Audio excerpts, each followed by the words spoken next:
That is not how the show is supposed to start. Bismillah. Assalamu alaikum wa rahmatullahi wa barakatuh, guys. Brother Nasir, assalamu alaikum.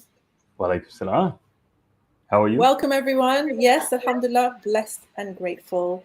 Welcome, everybody, to another candid conversation with myself, Naima B. Robert, and my co-host, Nasir Al-Amin. Welcome. We're doing it live today, guys. Yes, we are. Brother Nasir, how are you? I'm good. And look, I when we start off, since we're starting off, I want to say in the very beginning that I want to give a thank you to my Lord, and two, a thank you to the chat from last week, because the chat last week was intrigued by my color of pink. So they inspired me to have the color of the week today for this show. And the color of the week today for this show, mashallah, is yellow. Yellow. All right, So we're going with yellow. Yellow today.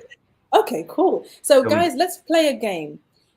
Firstly, we want to find out, do you prefer the pink or the yellow? That's the first thing.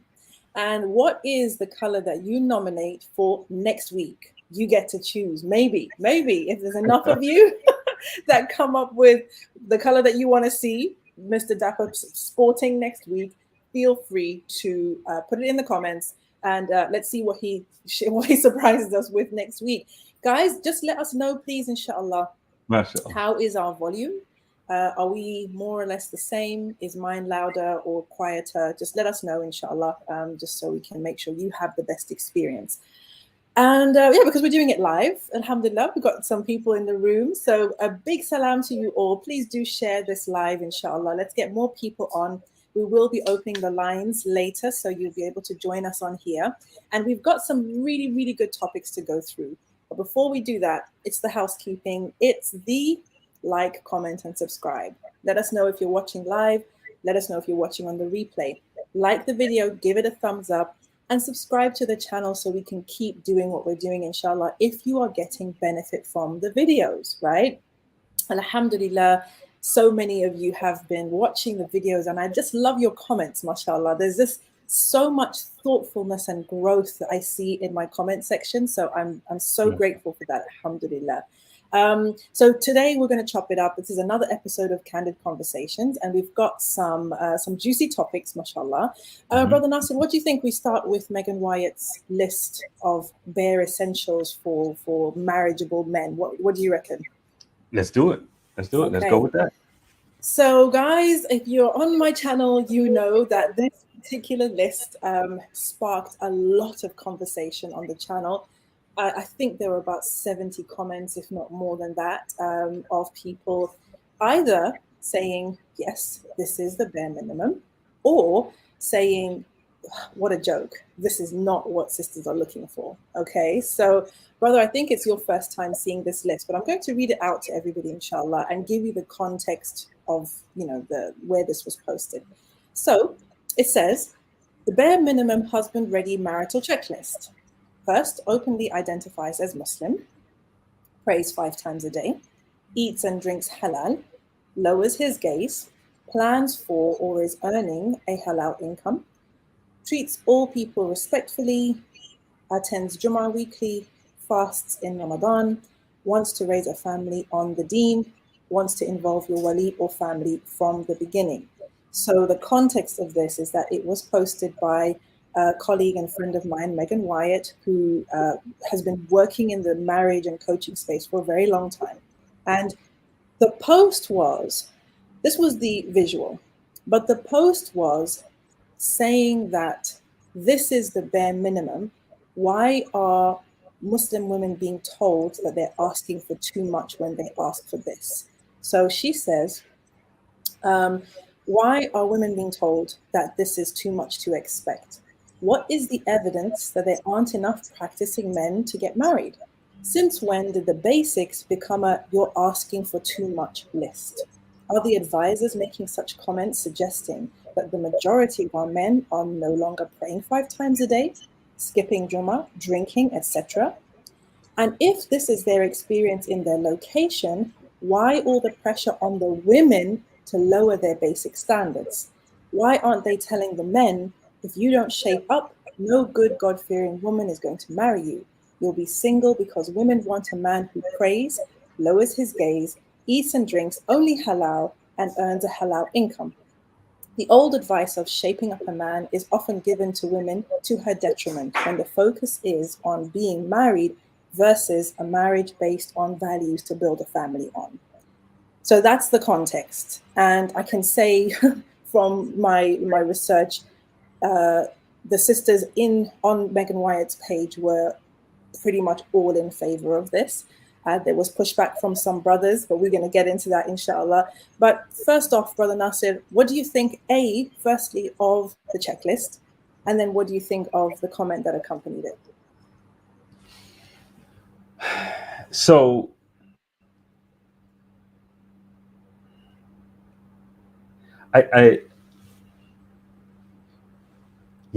so I think this is, to say that this is a bare minimum. I think there is a lot that's missing, that's more integral and essential, that needs to be there. That's missing. I mean, so a bare minimum. Bare minimum. Bear in mind. Bare minimum. Bare minimum for what? Right? Is this a bare minimum for a successful marriage? No, to be marriageable, to be considered for marriage. Yeah. See, so okay, let's go through it. So openly identifies as Muslim. Okay, check. Prays 5 times a day. Okay, check. Eats and drinks halal. Okay, check. Lower his gaze. I mean, so what does? Okay, lower his gaze. What qualify that for me? You're a sister. What does that mean? It's not on my list, mate. So I don't know. I don't know what that means. Whether it means that he doesn't have female friends. Yeah, so let me be very clear. Let me be very clear, right quick. Lower his gaze. We need to qualify that and put what that actually means, because let's be real. If I'm married, I still have 3 slots. My deen allows that for me. So if lower my gaze is just meaning traditionally that I'm respectful to my deen, what it says in terms of my look when it comes to other women, okay. But if this is code word for saying that you have control over me and that I don't have 3 other slots, then this is problematic. Okay, Brother Nasir, let me just say at this point, it is too early in the show for the smoke, okay? No. We do smoke from the beginning. See, when you come on a show, mashallah, there we go. See, you smoke from the beginning. From the beginning, jump. Let's go. All right, guys, you know what to do in the comments. You'll know what to do. Okay, so I don't know whether that is code. I don't think so, because I think that's a higher level than this list is referring to. But it is ambiguous. Yeah, I agree. I think yes, and I think it's early in the show, so you're being very cordial. Of course, always. Let's go through the list. Let's carry on. So plans. Okay, as long as we put a star by lowers his gaze. Right? Okay, so let's put this to the comments, right? So those of you who are watching live, or those of you who are watching the replay, firstly, do you think that lowers his gaze is a thing? Is it a thing that should be on the basic checklist? And what does lowering the gaze mean to you if you do think that it's a basic quality, right? I think that's fair. Yeah, because I would never have thought of that as a basic quality personally, but it's on the list. So let's keep it rolling. Plans for, or is earning a halal income? You know how I am about finances. I think whenever a sister meets a brother, I think within the first 1 to 3 conversations at max, conversations about finances should happen. So I like this on the list. Next, treats all people respectfully. Yeah, see, I don't like these type of open-ended broad. What does that look like?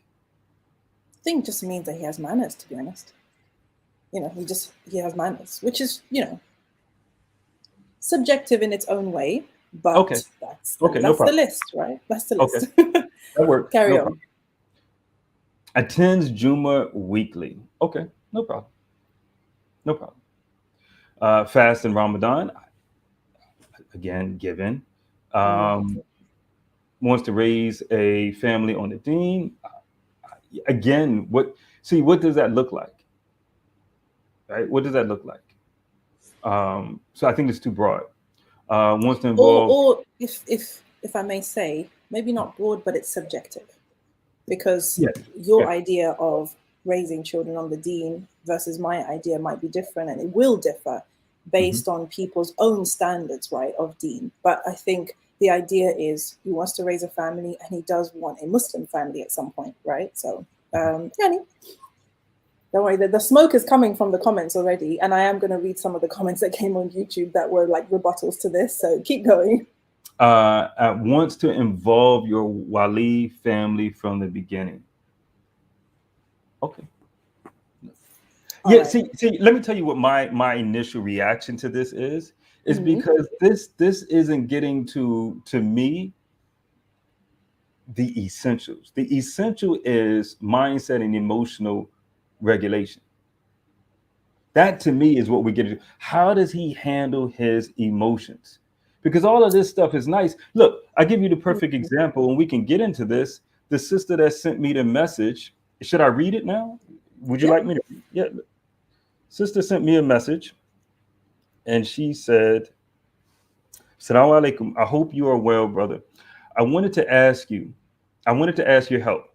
How to deal with a husband who is an alim, a chaplain, but still has horrible behavior." Then she goes in and she describes this vulgar incident that happened. And she says, "How do I make sense of this? There's no one to tell. I don't want to ruin his reputation. I feel embarrassed. My family and I walk on eggshells. I know deep down these incidents will be recurring, unfortunately, throughout my marriage." And she gave a list of examples, but this is just this one sister this week. I've had another sister whose husband, is claiming that he's within the rights of the deen to discipline his wife and calling her vulgar names, scum, and all of these things. So you can do all of these things that's on that checklist, right? Or you can those brothers that are just these two quick examples. They would match everything on that list. They would check off. Right? But do you see, the whole point of her post was that this is the bare minimum. This is like ground zero. And what right? I'm saying to you is that's not bare minimum. But okay, fair enough. Difference of opinion. But what she's saying further is that women are being told that they're asking for too much with this basic checklist, and that they should be considering men who do not have these qualities, right? If they want to get married. So they should stop being so strict on some of these basic things if they want to get married. This is what I'm hearing. And this was the experience of sisters in this particular community and in this chat, right? In Sister Megan's community, sisters who, maybe in, Asian families or, just in those types of family setups where they're like, you just need to find someone, and you need to stop being so fussy. If he doesn't pray 5 times a day, okay, but, is he a kind person? That type of energy. So, yeah. Yeah. So yeah, I would push back and say, sis, why would you even entertain someone that's telling you why would this person be in your circle of support or an advisor, and that you would even give time or attention to listen to what they have to say if they're telling you to pass up on any of these basics? Well, this was why the post was so well received by sisters who are in that boat. However, the pushback was from brothers mainly, and there was a copain spammer. I don't know what the name means, but he listed out his issues with the energy of the post, right?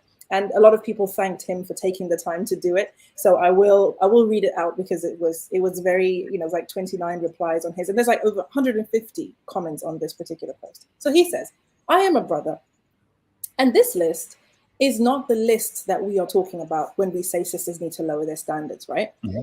The list is conveniently missing, high-level income, tall, above 6 foot, nonsense, as he says, attractive, not like attractive enough, but the most attractive I can get. Status, so she can hear, oh, so-and-so is your husband. Hard on himself, but easy on her when it comes to religious duties. as in, who are you to judge me? Allah knows what's in my heart. Expected to do 50% of the chores, but his money is our money and my money is my money. Guys, give a yes in the chat if this resonates with you in any kind of way. He can't forbid her to go out with her friends or family because that's toxic. He should take her out every week. Yeah. Toxic and controlling. No, we can't forget that. He should take her out every week, take her on a vacation at least twice a year, take her on a weekend trip every month, give her gifts every now and then. Flowers and cheap stuff don't count. And so many other things, but it's really too much to be asking for when you see what we get out of the deal. And this is what he said that men nowadays on the market are getting out of this deal. So he says, most of them aren't chaste, okay? They don't cook or clean. Some don't pray. They talk to men on social media. They are entitled. They can't take accountability for anything they do. They don't truly fear Allah, can easily cheat or do another form of betrayal, wal'adu billah. They are masculine. They are not respectful. They don't have haya. They aren't sincere towards Allah, a lot of them. They want their rights, but they don't want to give a man his rights. They will display the secrets and issues of the couple to other people. They don't obey. They play power struggles in the home. They shame men into doing what they want. They have feminist tendencies and refuse to admit it. They are ungrateful, like in the hadith. And any woman like that should just pray for a husband and be glad and grateful that a man is willing to put up with them. So I think that he takes the MVP for the responses because, as Mr. Macon said, thanks for writing it out so the rest of us don't have to. And basically all through it's just people saying absolutely 100% and everything. And of course, there are sisters, who are in the chat saying, look, I understand what you're saying, but don't generalize because different women from different backgrounds, age groups, etc., they don't all fall into the same boat. So, but isn't the beginning post a generalization? I think see that's the thing. The post is specific to practicing sisters. That's what she said. And Megan is like I said, she's a colleague of mine and she's my generation, right? She's our generation. Okay. We mean something specific when we say practicing, I think. I think that form of practicing has changed with the younger generation. I think that a girl who wears hijab today, in our day, if a sister wore hijab and abaya, there were certain assumptions you could make about her character and her understanding of the deen and her practice of the deen.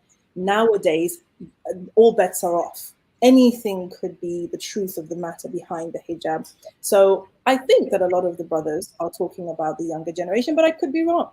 Oh, thank you, Brother Mahdi, for the 1799 super chat. Jazakallah. But yeah, this is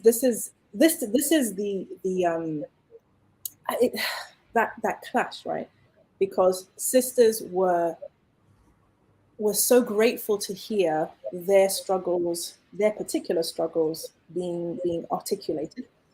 And then there's the other side of the story, which is like, nah, you're being disingenuous, mate. That's not what you're looking for. And that's not what we mean when we're saying lower your standards, and all the rest of it. So subhanAllah.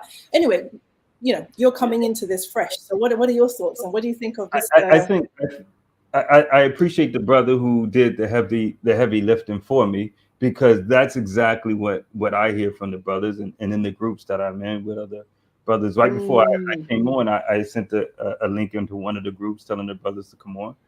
And that's more in line with what I'm hearing from brothers. And again, I like this part where he mentioned about their accountability, because I would ask a sister, really, what is your support? You remember, like I always say to you, women lie to each other. And it's a common phrase. It's a common phrase. Look, I'm ready for the smoke, so you can lean into your mic all you want.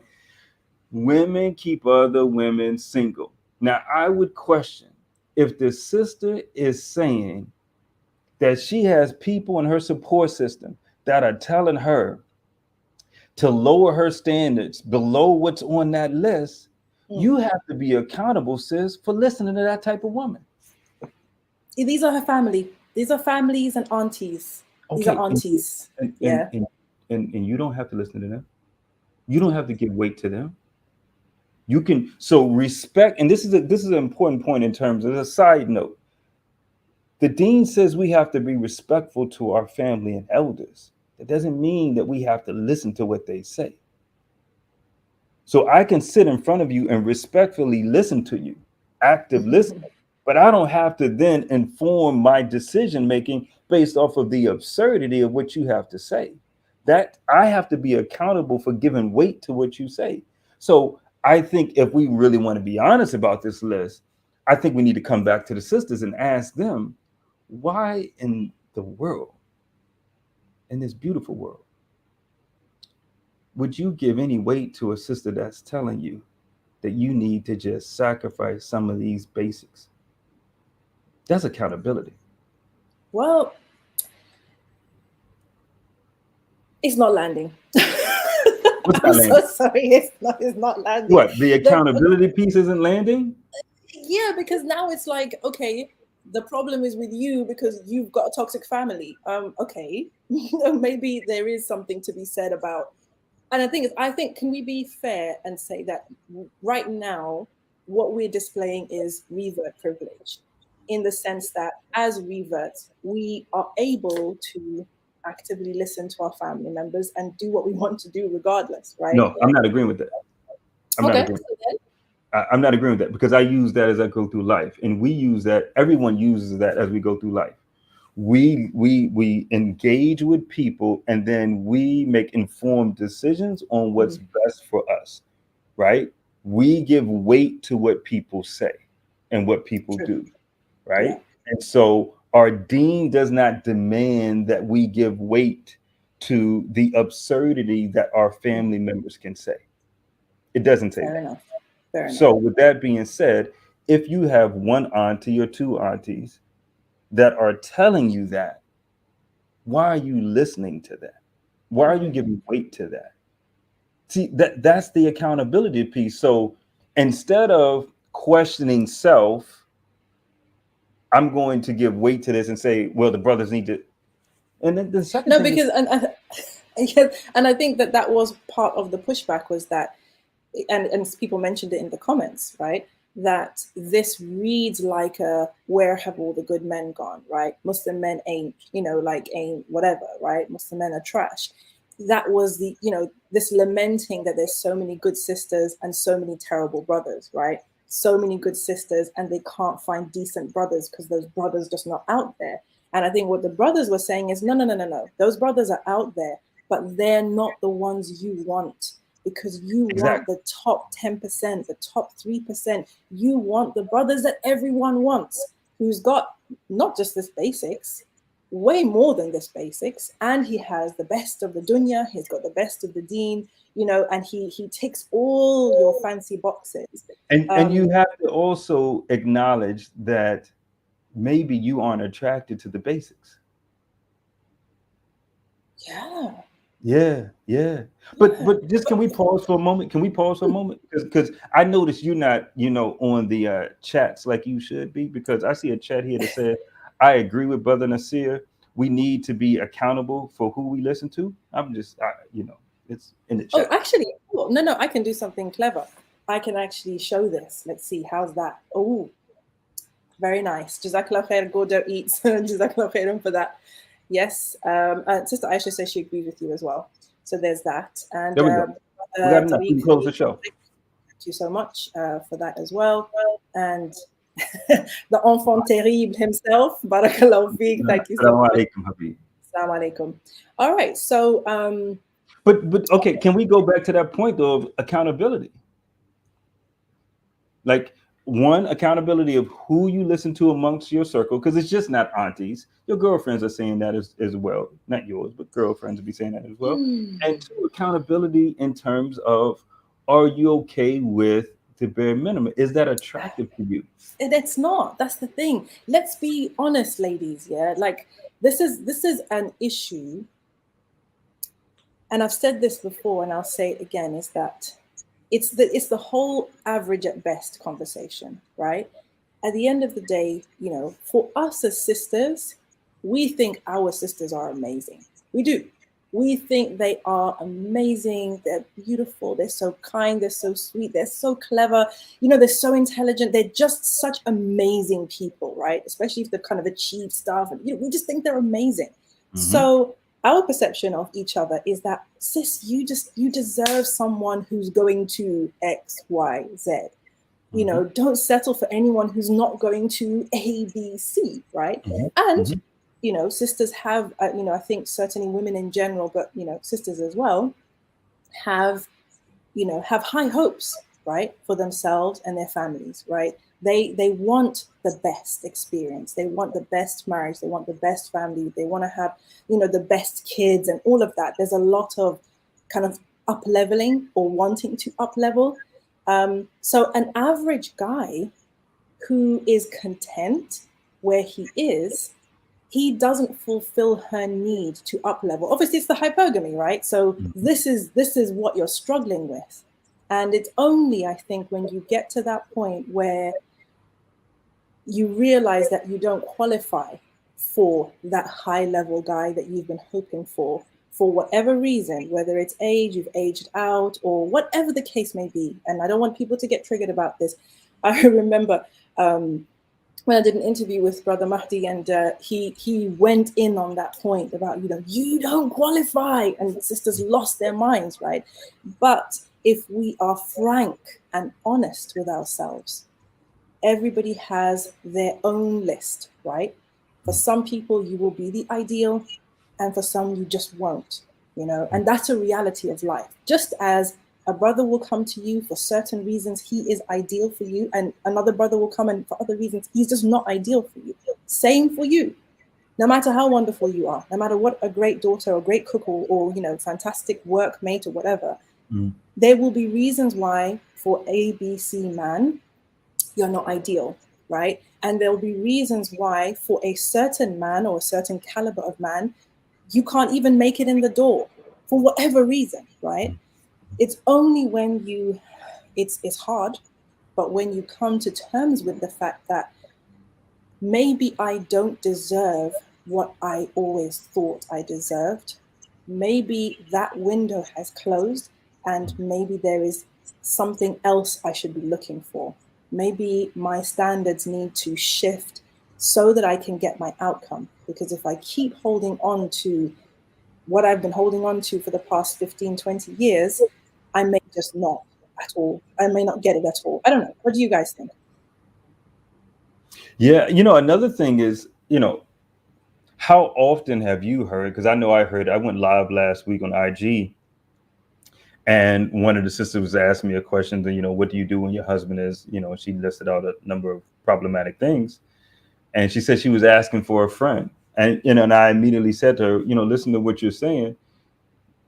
It sounds like she probably skipped some red flags in the beginning, right? And so I think it's important to acknowledge that oftentimes sisters and brothers, we ignore red flags, right? We ignore what is clear. So it's clear in the beginning that some brothers aren't, checking off this quote unquote bare minimum list, but sisters are still doing it. And I would question why.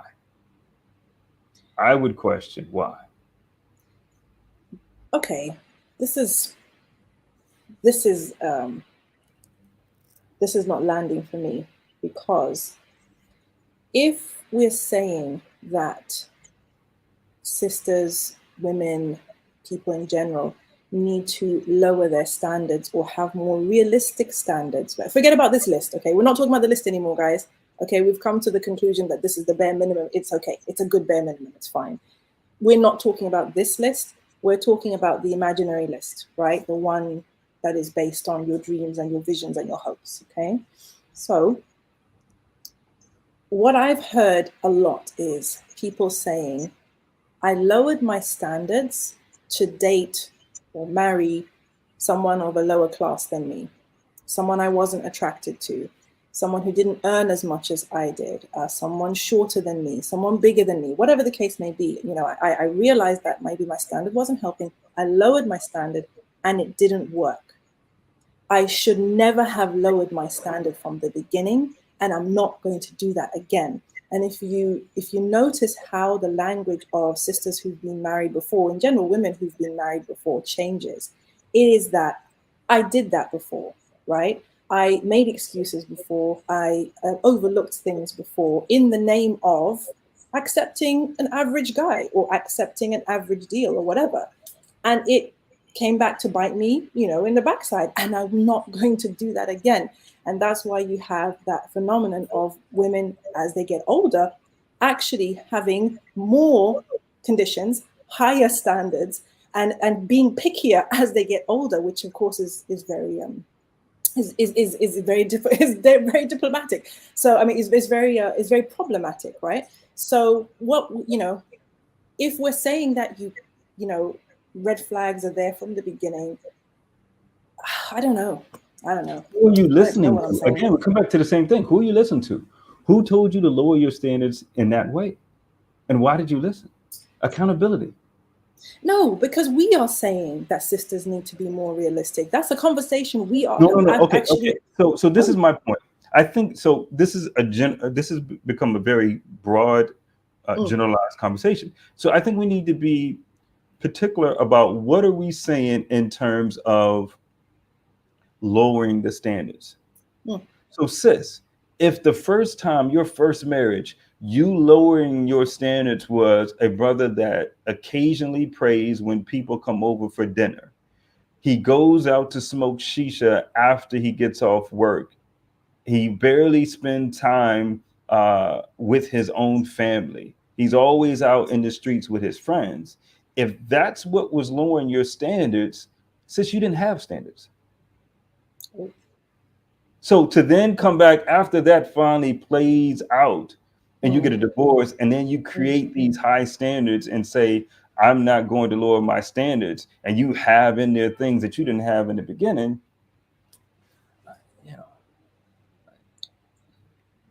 yeah. What? Says you need a coach or a counselor ASAP before you get married again, because that is just it's illogical, to put it best. It's illogical. Why is it illogical?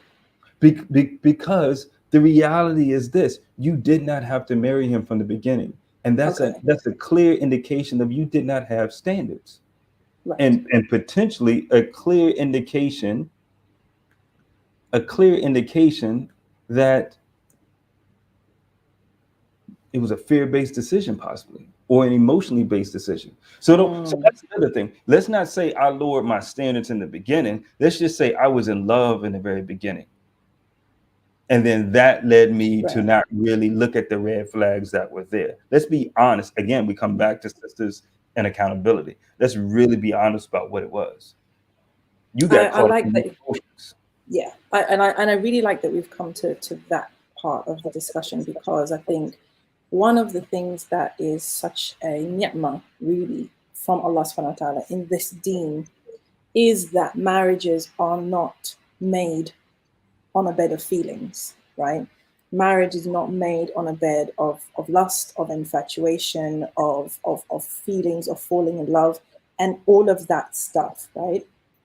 That's not what you marry for, right? Ideally. And I'm grateful for that, because we have something that the rest of the world is still trying to figure out, right? Or that was known at one point in time, but they've completely forgotten about, which is that there are fundamental things that need to be in place for a marriage to be successful, right? We know what those things are because the Prophet ﷺ taught us, right? And told us what to look for. And our courting process means that if we do things properly, we can keep emotions to the side as much as possible. We don't have to fall, basically, in order to say yes, right? You don't have to be swept up in the emotion for you to say yes, or for your father to say, yeah, this is a good guy. And I think sisters, I want to speak to the sisters for a second here. If you don't mind, I'm just going to push it to the side for a second. Sisters, I'd like you to hear me on this, right? Because you know me, like I'm stepping into my role as auntie nowadays, mashallah.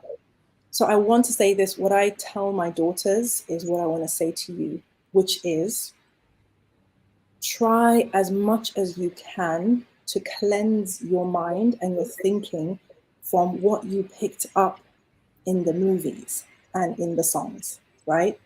Try your best to understand that that emotional falling in love that is depicted so amazingly, so vividly in Hollywood romances and romance novels and in songs, that is not the love that lasts. So when you hear sisters meeting a brother and say, I didn't get the feels, I didn't get a zing, right? I wasn't feeling it. Yeah. You listen to the language, right? You will make a decision to say no to someone, to not agree to a date or, to like a meeting or whatever, based on the fact that you didn't feel the feeling that Hollywood and Disney told you would feel when you meet the one, right? Mm-hmm. Mm-hmm. Trust and believe. That feeling is a chemical, it's a physical and chemical response. It has nothing to do with marriage. It has nothing to do with legacy. It has nothing to do with marrying somebody who is going to help you to earn the akhirah, right? It has nothing to do with that. So for those of us now, who are like, kind of coming up in the world, and I say this to my daughter, and I know that it's hard because the idea of falling in love is such a beautiful idea. And lots of girls grow up hoping for that, wanting to feel loved and beautiful and all of that, right? And the trick is to try as much as possible to understand that, yeah, the way that it's described is cool, but that's not what I'm looking for. I know that will come, but the man that I commit to is going to be one who is vetted, right? And who we have ascertained is a match, a real match. Not just, oh, you guys like each other and you think that you're attracted to each other, right? There's chemistry. No, you're a match. You have the same vision. You're on the same page, right? His idea of family matches with yours, right? You respect him. You want to get on his page. You want to have his children. You want to be part of this household that you're building together. You see yourself growing in the deen with this person. All of that stuff trumps the butterflies that so many sisters are still looking for, even on the second, third, fourth time. So that's me ranting over. Now that was informative. You have a sister that says, I'm that woman. No one told me to lower myself with my own self-image and self-worth. She probably had trauma. Right? Now, again, right, this comes back to where I started out in the very beginning, where I said the list is, it's nice, but what's important for me is where the person is at mentally and emotionally. That's the critical part, because you can have all of that other stuff, just like the question from the sister where she asked, how do I handle this marriage with my husband who's a chaplain but has horrible behavior? That's a thinking problem. That's an integrity problem, right? And so that checklist, you can have all of that, but if the person doesn't know how to regulate their emotions and aren't mentally in a good space, it means nothing. It sounds good on paper, but again, we got to come back to accountability. A second, so you don't want to read that? I'm waiting for you to pause. So you go ahead and read, because like I said before, the men's perspective. Alhamdulillah says, I second what he's saying about accountability thing. When taking misguided advice, it's displayed in the story of the girl who refused to add water to the milk. Nice. MashaAllah. I'm sorry, I don't know about this. What is this? This is the story of the girl whose mother wanted her to water down the milk so that they could sell more in the market. And the Khalif Omar overheard the conversation. She said, no, I won't do that, because Allah sees. And Allah knows what we're doing, and it's dishonest. And she ended up, I think she got a husband out of it, actually. He was so impressed with her that he married her to one of his sons, mashallah. So I think that's what he's talking about. Mashallah. Yeah. That's integrity. That's integrity, yeah. Right? Yeah. And I think that also speaks to, what we were talking about before in terms of leadership, and that speaks to what should be a bare minimum. I think a bare minimum a sister should look for is integrity, right? What is the does what he say match what he's doing, right? And where he wants to take the family, what actions has he demonstrated up until this point to show you that that's what he can do. He can meet that that goal and aspiration for the family. And I think, Subhanallah. go Go ahead. on. Go No, on. I was going to say that this is another point I was going to bring up. Is this concept of the integrity gap, and I think that's a very important thing for both brothers and sisters, right? In terms of, you know, what you're capable of and what you say you want to do, your goals, versus what you're actually thinking, feeling, saying, and doing, right? And where that gap is where that discomfort is going to be, right?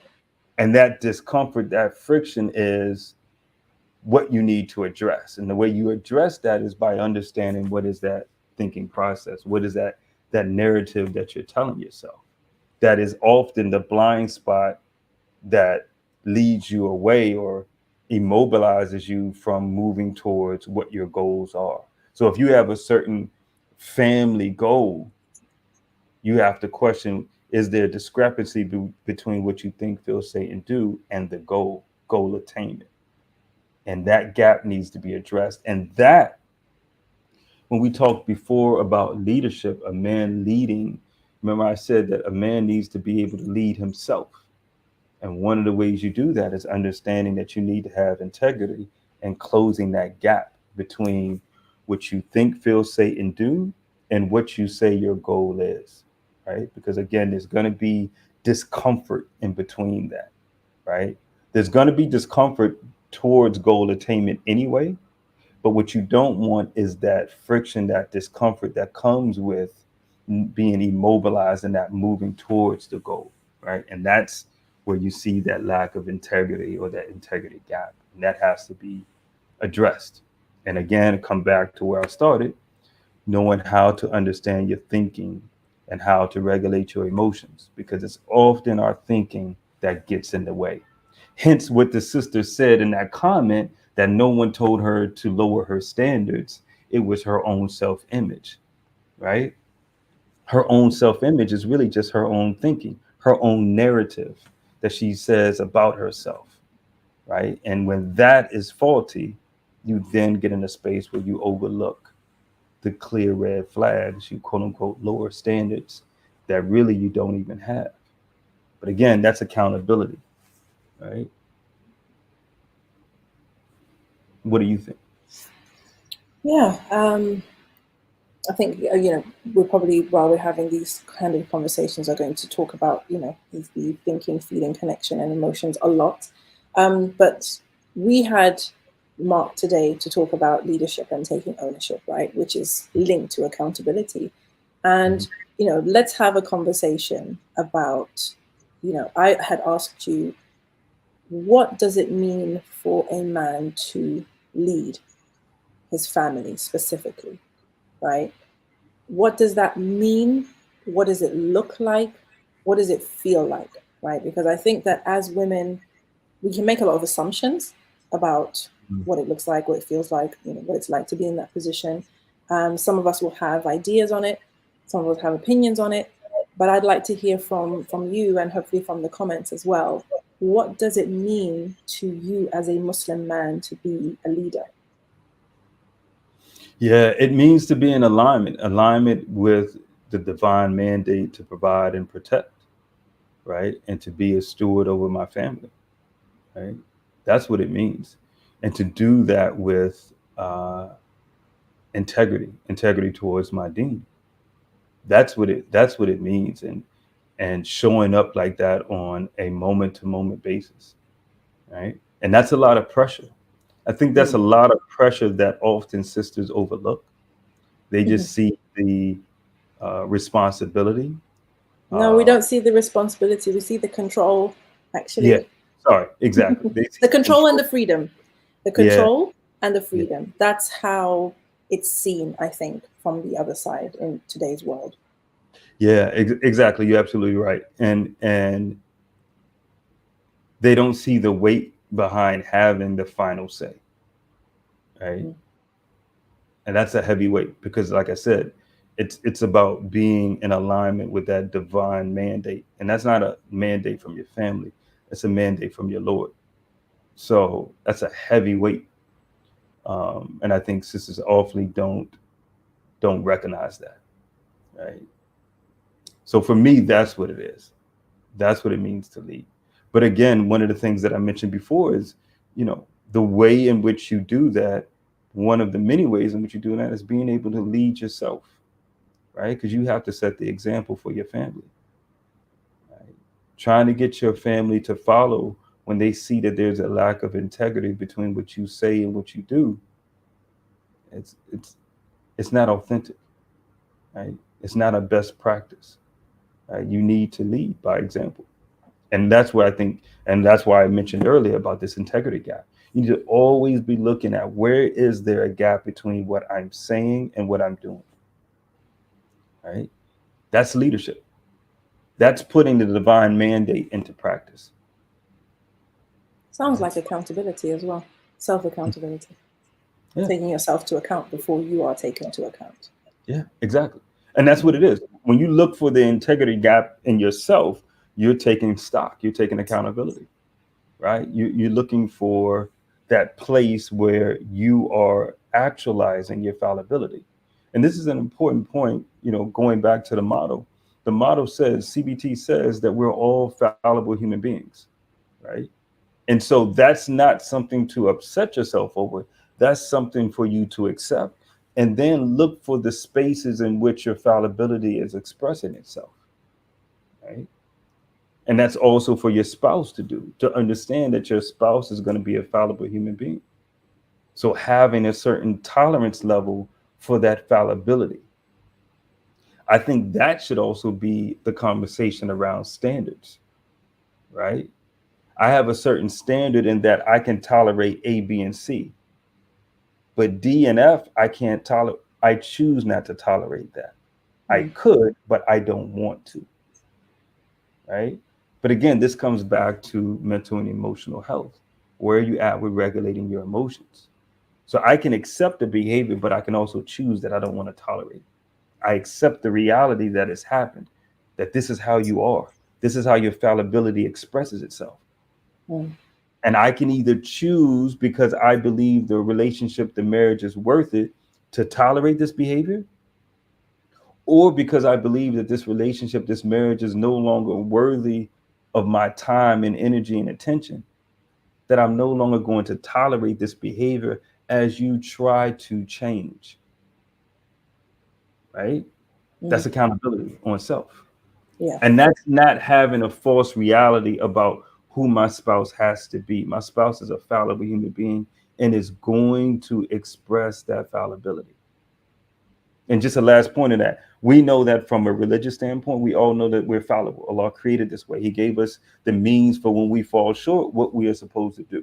So we know that. But we also know that from a dunya standpoint, the reality is no one gets out of this life without making mistakes and falling short. So being fallible is a reality. Yeah. Right. But what do you do when you express that fallibility in certain areas in your marriage? You have the integrity to be self-aware and be accountable and try to close the integrity gap? Or are you just, flipping and say, well, and then you start manipulating your spouse? I think something that I remember noticing a lot was, I remember a story of a sister who, she was in a polygamous situation, and her husband was, shall we say, how should I say? He liked things a certain way. Let's put it that way. So he ran his household in a very particular way. And something had happened with him. And she was talking about it. And she said, I know that he is struggling with this particular issue, but I'm not going to give a brother a blie. Like, I'm not going to let him get away with that. I'm going to make sure that I get my hug, right? Basically, he just has to deal with it, whatever the situation is. And I remember thinking, what is happening in that relationship that the woman feels no empathy for her husband and whatever it is that he's dealing with, right? No empathy or sympathy to say, you know, when he makes a mistake, for example, when he gets it wrong, when he, you know, makes a wrong call or whatever, that acceptance of his fallibility is accepted, right? And it's something that is not a mark against him, right? It's not something that's used against him in the future, right? It's something that's used to chip away at the respect that she has for him, etc. It was something that I really, really struggled with at the time, but I think that there is something to be said for, you know, if you as a woman have married a man and you understand your roles Islamically, understand that you have agreed to have him as your guardian, right? He is your Amir, is your Wali, right? Mm-hmm. That comes with a certain responsibility on you as well, right? It's not just him making decisions, running things, and you get to either do whatever it is that you want or kind of, you know, push back or make it a source of conflict or just act out basically like a child, right? And we had this conversation before, and I was talking about a woman's role in helping her man lead, right? Mm-hmm. How do you help your husband to lead effectively? By being a good follower, right? Being on, you know, playing your part on the team, right? Trusting him, respecting him, giving him that grace as well. I think the word I was looking for was grace, right? But this is what I'm thinking. How does a wife help her husband to lead better, in your opinion? And guys in the chat, please feel free to jump in. Yeah, I think most men will say, well, accountability. Like, be accountable for your emotions. Be accountable for what you agreed that you would do in the beginning of the marriage, that you subtly sipped away from doing. Be accountable for the weight you've gained, right? So I think accountability is an important thing, right? Because that's a part of being a follower as well, just as much as it's a part of being the leader. Accountability is critical, right? And humility, right? Because, you know, oftentimes, unfortunately, sisters get gassed up by their friends who, unfortunately, with good intentions, be lying to them. Social media is gassing them up as well. And so they believe in this Disney fantasy about what a marriage should look like, right? So that would be what I would say, you know. And I would ask you, though, same question. How can a sister be a good follower, a good support to her husband in this day and age where the Disney fantasy is what's being pushed? And the Disney fantasy, guys, I think that Brother Nasser is referring to, certainly what I refer to, is this idea that a good relationship for a woman is one in which you are always happy and your husband's main priority is your happiness, right? So everything that he does is to make you happy. And I think maybe it's in all cultures, I don't know, right? I could be wrong. But there is this idea that his job is to make me happy, right? His job is to make me feel beautiful, make me feel desired, make me, you know, feel good, right? And it's his fault, you know, if I don't, right? And it also, not only is it his fault if I don't feel happy, and he should be working hard to keep me happy all the time. And if you ever read song lyrics, oh my God, song lyrics are the absolute worst, actually. They're the absolute worst because these men that make songs about, you know, just let me adore you, right? Yeah. You are everything, you know, I'm nothing without you. I'll give you the world, you know, I'll fight. You know, what's that song, the Bryan Adams song, that we loved it so much when we were young? Oh my goodness, it was the most romantic song ever. What was it? Everything I do it for you. And it's talking about, you know, just, you know, everything I am, everything I have, everything I'll ever be is for you, you know, and if you don't accept it from me, I'm nothing, I'm dead, I might as well be dead, you know. And I think that there is a kernel of that in every woman, every sister who that's what she really wants, you know, in her vision, in her dream. But this is the irony, though. What I would suggest becomes the most attractive to sisters is brothers that have unplugged from that Disney fantasy, because the way they approach sisters is totally different.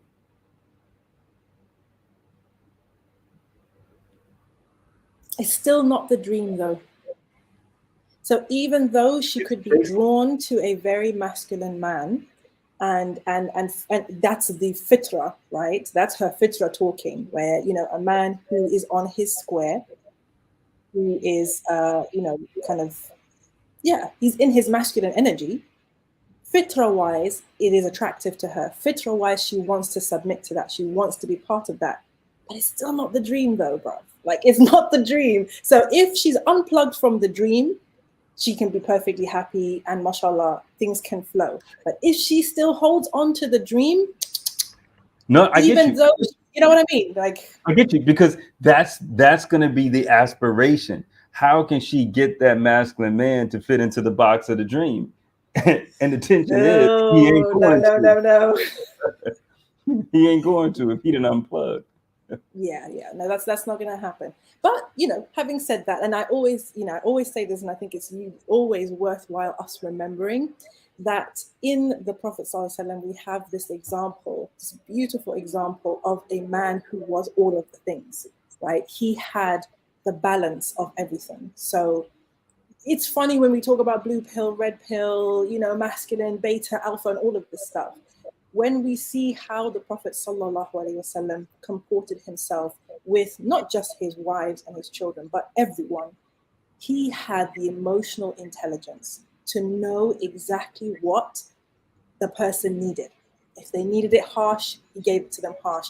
If they needed it soft, he gave it to them soft. If they needed to be put in their place, he put them in their place. If they needed to be reassured, he reassured them. SubhanAllah, you know. So I think that ability to respond according to the situation as the situation demands is a very, very noble quality, and certainly one you see again and again throughout the seerah. You know, the guy who came, you know, the Prophet ﷺ used to, I remember this, somebody was, I can't even remember who said it now, but for whatever the people admired, Allah subhanahu wa ta'ala gave the Prophet ﷺ the ability to become lofty in their eyes.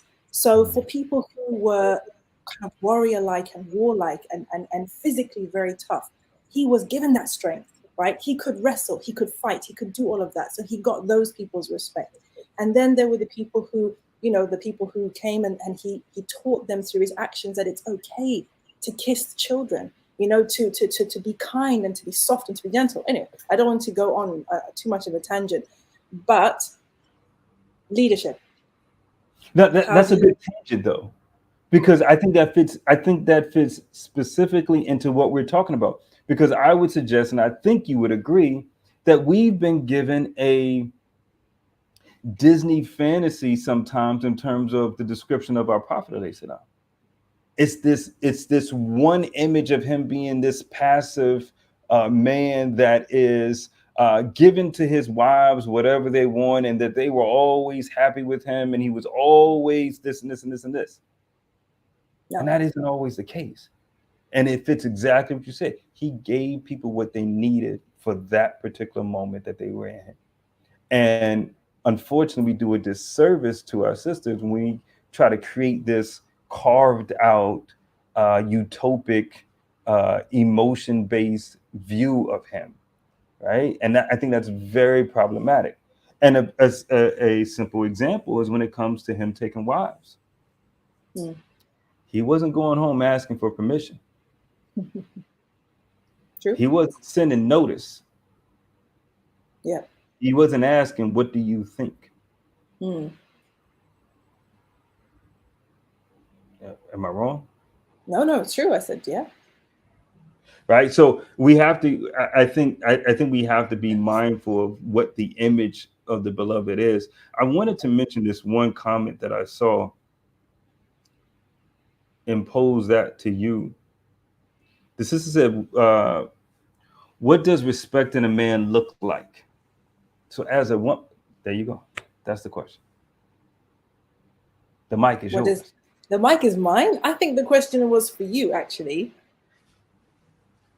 And I'm shifting it back to you. Okay. I would say for Bismillah, in today's age, I think respect starts with cleansing yourself of any hate or malice or contempt that has been built up by either your experiences or your education or general society, right? Because I think we'd be surprised how many Muslim women today actually hate men. They actually hate men, right? They don't like the way men are. It's a feminist thing, right? You know, no cap. They don't like the way men are. And they wish men could be more like women, right? Mm. From when you're in that energy, you will not be able to respect a man. Because all you see in him is how he is deficient because he's not like a woman, right?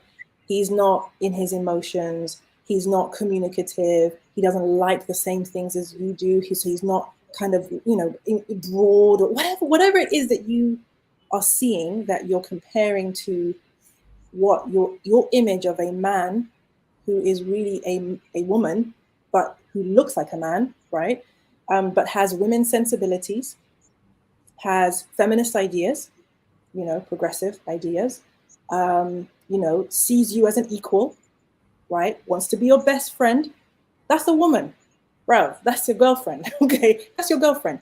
But of course, because you're hetero, you want him to look like a man and have the good masculine stuff. So the first thing I would say is if you have any of that stuff lurking, it will be very difficult for you to respect your man and any man. So I think that respect starts with seeing men for who they are and having a general like for them, right?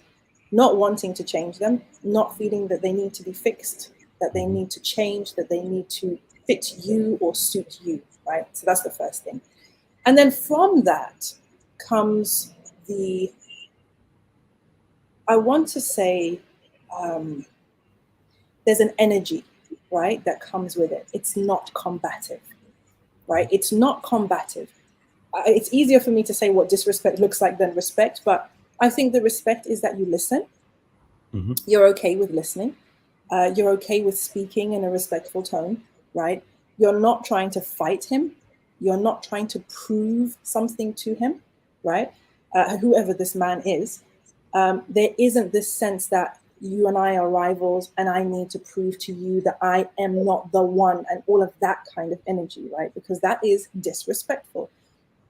You know, arguing back, speaking out of tone, you know, being contemptuous, being arrogant, being rude, all of that is disrespect. And then the opposite of it, I think, is respect. And when it comes to your husband, the strongest advice I would have for any sister is Allah subhanahu wa ta'ala has made it very clear the husband's right on you, your husband's right on you.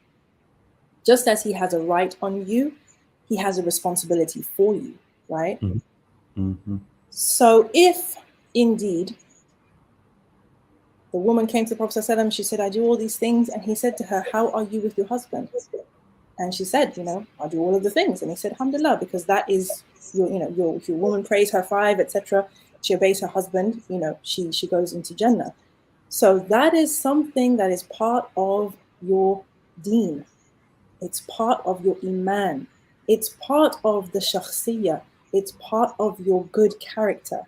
You cannot claim to be a practicing Muslim woman and have good character and good akhlaq and be disrespectful to your husband. It's not possible, right? There are so many ahadith that lay out the right of the husband, the rank of the husband, the fact that we will be questioned about how we were with our husbands. So this is a very, very long answer. It shouldn't have been this long. My apologies, guys. But I don't know whether that answers your question, but that's how I would answer it. No, I think that was a good answer. That was thorough, and so I would say submission is first. Submission to the reality that he is the leader. He is the man. That's first and foremost in terms of respect, showing respect to him, and then that influencing or being the pillar in terms of your tone, in terms of diction and temperament. Tone and diction are clear. For me, temperament is how you control your emotions in the sense of example, when you bring things up and when you don't bring things up. Like we talked about before, there's a time and place for everything. And so I think for me, those three things are the essentials. Submission is first, and that's clear off the top. And then tone, diction, and temperament. Do you speak to him with a tone that's respectful? Do you have words? Do you use words that are respectful? Right? And are you mindful of when you're bringing up things? Right? Are you choosing when to address certain issues? Are you choosing when to address his fallibility? Because there is going to be fallibility. And are you choosing if it's worth bringing it up or not? Right? Because that comes back to the point of what you said earlier in terms of that example with the sister. Again, a side note that I would give to people, and this is what I give to clients who reach out who are questioning divorce. You can, this is a framework that you can kind of categorize things. So the first is your spouse has problematic behavior, but you're willing to tolerate it because the marriage is worth it. That's one. Two is you're willing to tolerate the problematic behavior of your spouse, or I'm sorry, you're not willing to tolerate the problematic behavior of your spouse, and you still think the relationship is worth saving. And the third is you're not willing to tolerate the problematic behavior, and you don't think the relationship is worth saving. That latter one is what's going to lead to divorce. The second category, which is you're not willing to tolerate the problematic behavior, but you think the relationship is worth saving, that's the category that you need to get out of. The category you need to get to is that first tier. And that first tier is, I'm willing to tolerate the problematic behavior because I believe the relationship is worth it. And tolerance doesn't mean that the behavior is right. It's not behavior that you would accept in the terms of you would promote it, you would endorse it, you would do it yourself. It just means that you are going to respond to it in a constructive way, meaning a way that is not disrespectful in tone, in diction, in temperament. So that's where you want to get to in order to address problems in the relationship. Again, at the core of that, you need to have one, a sound way of regulating your thinking and emotions, but also having some foundational respect and worth that you believe the marriage has. So coming back to the answer, and that was a long answer, but coming back to the answer, I think it has to be that element of submission, tone, diction, and temperament as the way that you show respect. Agreed. And I think, when it comes to respect, obviously cultures differ, but I think that you definitely do see that women of previous generations knew how to respect men in general, not just their husband, but men in general. And this might be something that, the parents, the mothers and the fathers in the audience want to look at, right? Because it will be interesting to see what kind of dynamic we are building between genders within our homes, right, with our children. How do our sons speak to their sisters? How do our daughters speak to their brothers? How do they treat each other, right? Mm-hmm. Is there an element of tarbiyah there? Firstly, and this is the thing, right? So many of these issues actually are resolved when we actually practice what the deen teaches, right? Mm-hmm. But unfortunately, here we are. But that element of, respectfully asking for things, being grateful, being ready to help, willing to help, ready to serve in all the different capacities according to our roles. Are we building that within our homes so that our children, as they grow up, become used to performing those particular acts of service that men and women need each other to perform, right? And what they will perform probably in their marriages. So I think that's something for us to think about, because I don't think that we do think about it. I think especially with our generation now, we like our girls feisty, right? Parents find it cute when girls are feisty, when they've got a bit of an attitude, when they can stand their ground, they stand up for themselves. And no one's saying that they should be doormats, but you may want to be aware that she's building a habit of speaking to people in general, but men in particular, in a particular way. And society backs that up, right? Because the society we live in today is predicated on the contempt of men, the contempt and the dislike of men, right? So even girls growing up who've, had a wonderful home life, right? A really wonderful father, kind brothers, and all of that, they can absorb the attitudes towards men and masculinity from society around them, right? From the films, from the series, from blah, blah, blah. Yeah. So something to bear in mind. Yeah, I think, and I think you touched on this before, and I think it was really good when you did it, when you talked about how are we raising our kids for marriage, right? Preparing them for it. And I think that's an important piece. I think that's critically important, because some of the skill sets, I was in a session the other day, and the sister said that she doesn't like to cook. She doesn't, let's be honest. If you really are serious about being a wife, how are you going into a marriage and not knowing how to cook? That's just problematic. But you will find a significant number of sisters that will cheer that and say, "Oh well, I don't have to."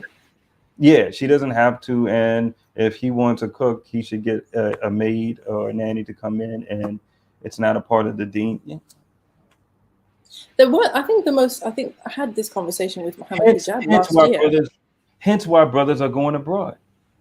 Yeah, exactly. Which was mentioned in the comments. Yeah, it was mentioned in the comments, subhanAllah. But I remember a conversation I had with Muhammad Hijab last year, and we were talking about this exact same thing, because those sisters, who are saying things like, it's not my Islamic duty to clean, I don't have to cook, etc., they still want a very traditional setup. Most of them are not putting their hands up and saying, yes, I want to pay 50% of the bills. I want to work. I want to be responsible for the bills, etc. No. Because when we're having that conversation, it's giving, that's your Islamic responsibility. So I'm looking for a brother who is responsible and who understands his Islamic obligations. Okay, that kind of talk, right? But when the shoe is on the other foot, and it's like, okay, well, what are you going to do? It's, I don't have to do this. I don't have to do that. I don't have to do this, which is what the brother mentioned in the comments. And I think that I've heard that. Obviously, I'm not a brother. I'm not on the app, so I don't know. But I have definitely heard sisters want the good of the traditional setup, but are not prepared to pay the price of the traditional setup. So we need to work on that as well. Yeah, and I think it's very telling. I'll be very straightforward. Brothers, if you are meeting sisters who are in their early to late 20s and they don't know how to turn on the stove, that's a red flag. That's a red flag. Because then I would start questioning, how did her mother raise her? Right? What did her mother, great mother, but did her mother prioritize her to be a professional or working professional? I think there's always good. I don't, personally, I don't even think that's a question anymore. Certainly not in the West, because for sure, the generation, the parents of the ones coming up now, they have done a huge disservice, because none of these girls out here are raised as wives. That's the fact of it, right? That is the fact of it. Like, how many, and guys, let us know in the comments if you agree, disagree, if you see something different. what I see is, even if the mother was performing her role and was the head of the, running that household and cooking for everyone and caring for everybody and doing everything, right? She did not make her daughter do it. She did not want her daughter to do it. She wanted her daughter to not have to do that. She wanted her daughter to have an education like her brothers and be able to be independent and not have to live the life that she lived. So it's one of these things that it's the pendulum swinging. When the pendulum swings too far to one side, it starts to swing back to the other side, right? And it goes to the other extreme. So, subhanAllah, I never thought when I came to the deen that, and again, we have a privilege, like I said, we're reverts. Our deen experience is very individual, right?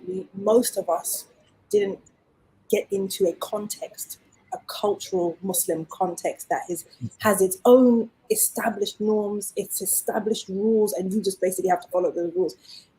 So I accept that, and I know that I'm speaking from that place.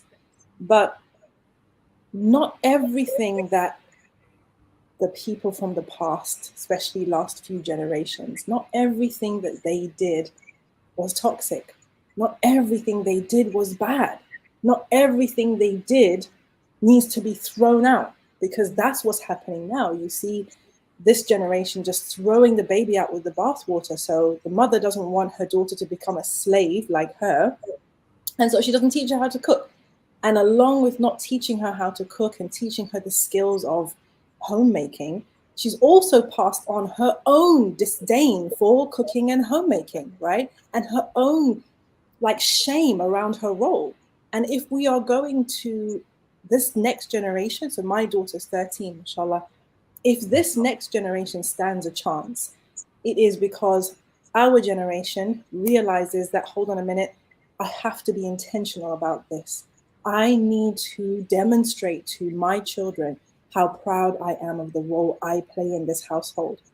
And I want them to embody that pride, and I want to make sure that I teach and pass down the skills that have allowed me to play this role, so my daughter can play this role in her marriage even better than I have. But that has to be intentional. Yeah, I agree with you, and I think this will be. I know that this will set off some sisters. It will bring up things for them. But as you know, I'm a firm believer in we trigger ourselves, right? This is why I think sisters should be raised to do things for their brothers. But I think it needs to be done with knowledge and insight. So simple example, practical example is, you need to sometimes wash your brother's clothes, make his bed. Why? Because you don't want to do it. And you need to learn that sometimes in marriage, you're going to have to do what you don't feel like doing, even something that you don't feel like is best to do. That's the insight you need to give your daughters, versus this false notion that we praise our sons and that sons are better than girls, and that girls or boys don't need to know how to make their bed and clean their clothes, nor know how to cook. Because I'm not an advocate of that. I believe brothers should know how to cook and clean and take care of themselves. I don't think you should be dependent on a woman at all. And the more you know how to be independent and take care of yourselves, I also think the better choices you'll make with who you decide to spend your life with, or what women you decide to spend your life with. Agreed. And I love this comment here. Women deserve access to education, but that education shouldn't be the tool to free yourself from marriage. That's the comment of the night. I love that. Yeah. I think that's really insightful. And I also want to say as well, because I struggled with this idea of, the girls serving the boys, because I remember growing up in Zimbabwe, and still a traditional society, the girls would be serving their brothers and doing majority of the house. And it used to impact their schoolwork, obviously, because when they went home, they didn't have the space to study and the kind of, the free time, because when they went home, they would be washing clothes, cleaning the house, serving their brothers and stuff like that. So I always had a thing about that. Mm. And when we had this conversation, I wanted to understand what role the tarbiyah has with my own daughter and her relationship with her brothers, right? And the reality is, if I need my daughter to go somewhere in a cab, I don't send her by herself. I send her brother with her. He has to take her, right? And he understands that that is his role as a mahram, right? Alhamdulillah, they've grown up with the idea of, I'm responsible for, the women in the family, so they get mahram duty, right? There's certain roles in the house I never ask my daughters to do, and I only ask the boys to do. This is just my own personal thing, guys. You may have your own stuff, right? But I think that while we do push, and again, it's the pendulum, right?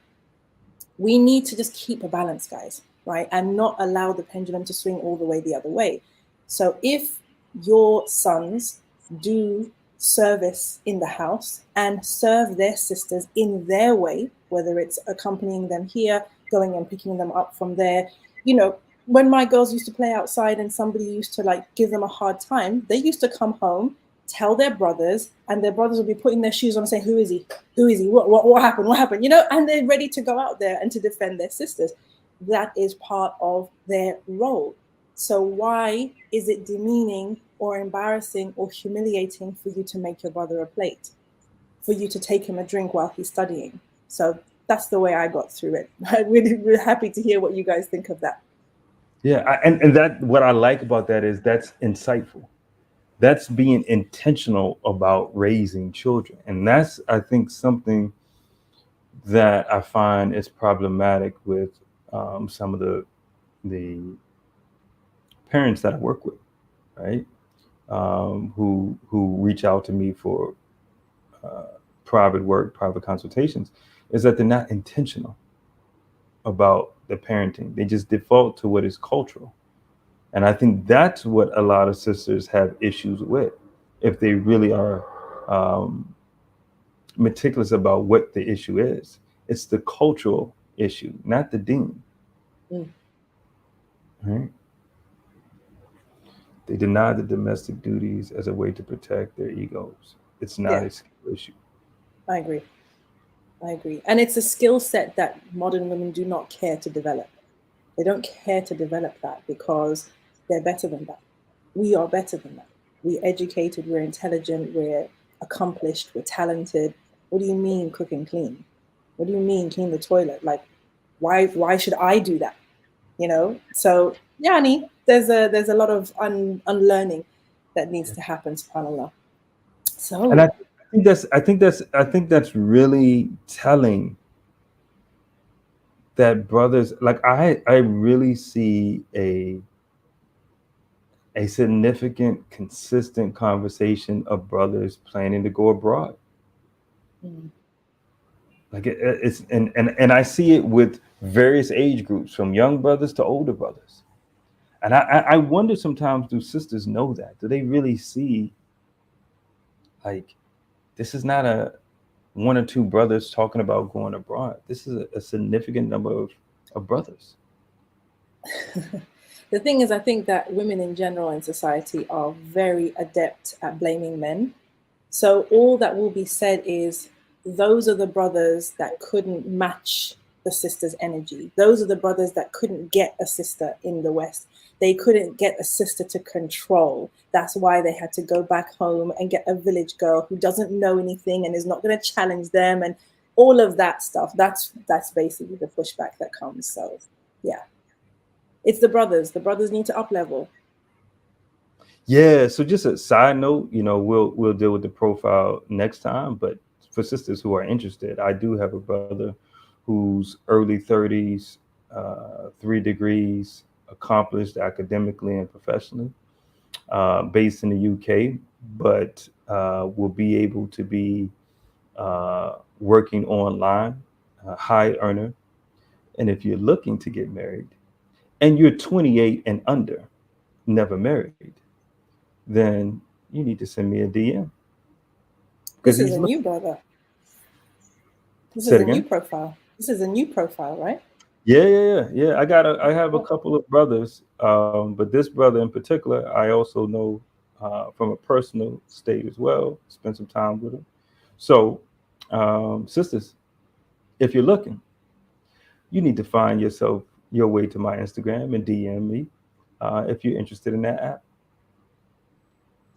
All right, guys. So you've heard it here first, and we do have some. We were going to go into a profile today, but let's. Okay, let me just sprinkle some of the salt, okay, on this, because as there you go. Brother Nasser shared a profile with me. What did I say about the profile? Do you remember? Oh, well, yeah, the last one. I do remember. You mentioned, you questioned, is he may be a high earner, but is he willing to spend on the sister? That's what you said. That was one thing, and we definitely will go into that for sure. But more so, this could be completely personal, but I don't think it is, right? The profile was meh. Oh, okay. It was like, it's not giving what needs to be gave, like there was nothing in there that made that I thought a sister would be like, oh, okay. And again, yes, there was the fact that he's financially buoyant, which is nice. Everybody loves a financially buoyant, provider, mashallah. Mashallah. But I wasn't sure whether that would be enough of a draw for sisters to actually contact you and say, I'm interested, right? And please, sisters, in the comments, you let me know, because I wanted to know more about his lifestyle, because it's a polygamous situation. I wanted to know what kind of a polygamous situation he was looking for. I wanted to know what kind of woman he's looking for. And all he said was an age range, and like he doesn't mind whether she's been married or not. That's all that the information that there was.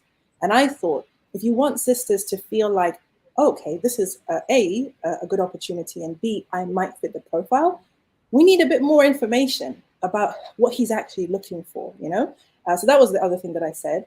And I'm also curious because the interests that were shared had nothing to do with a woman, right?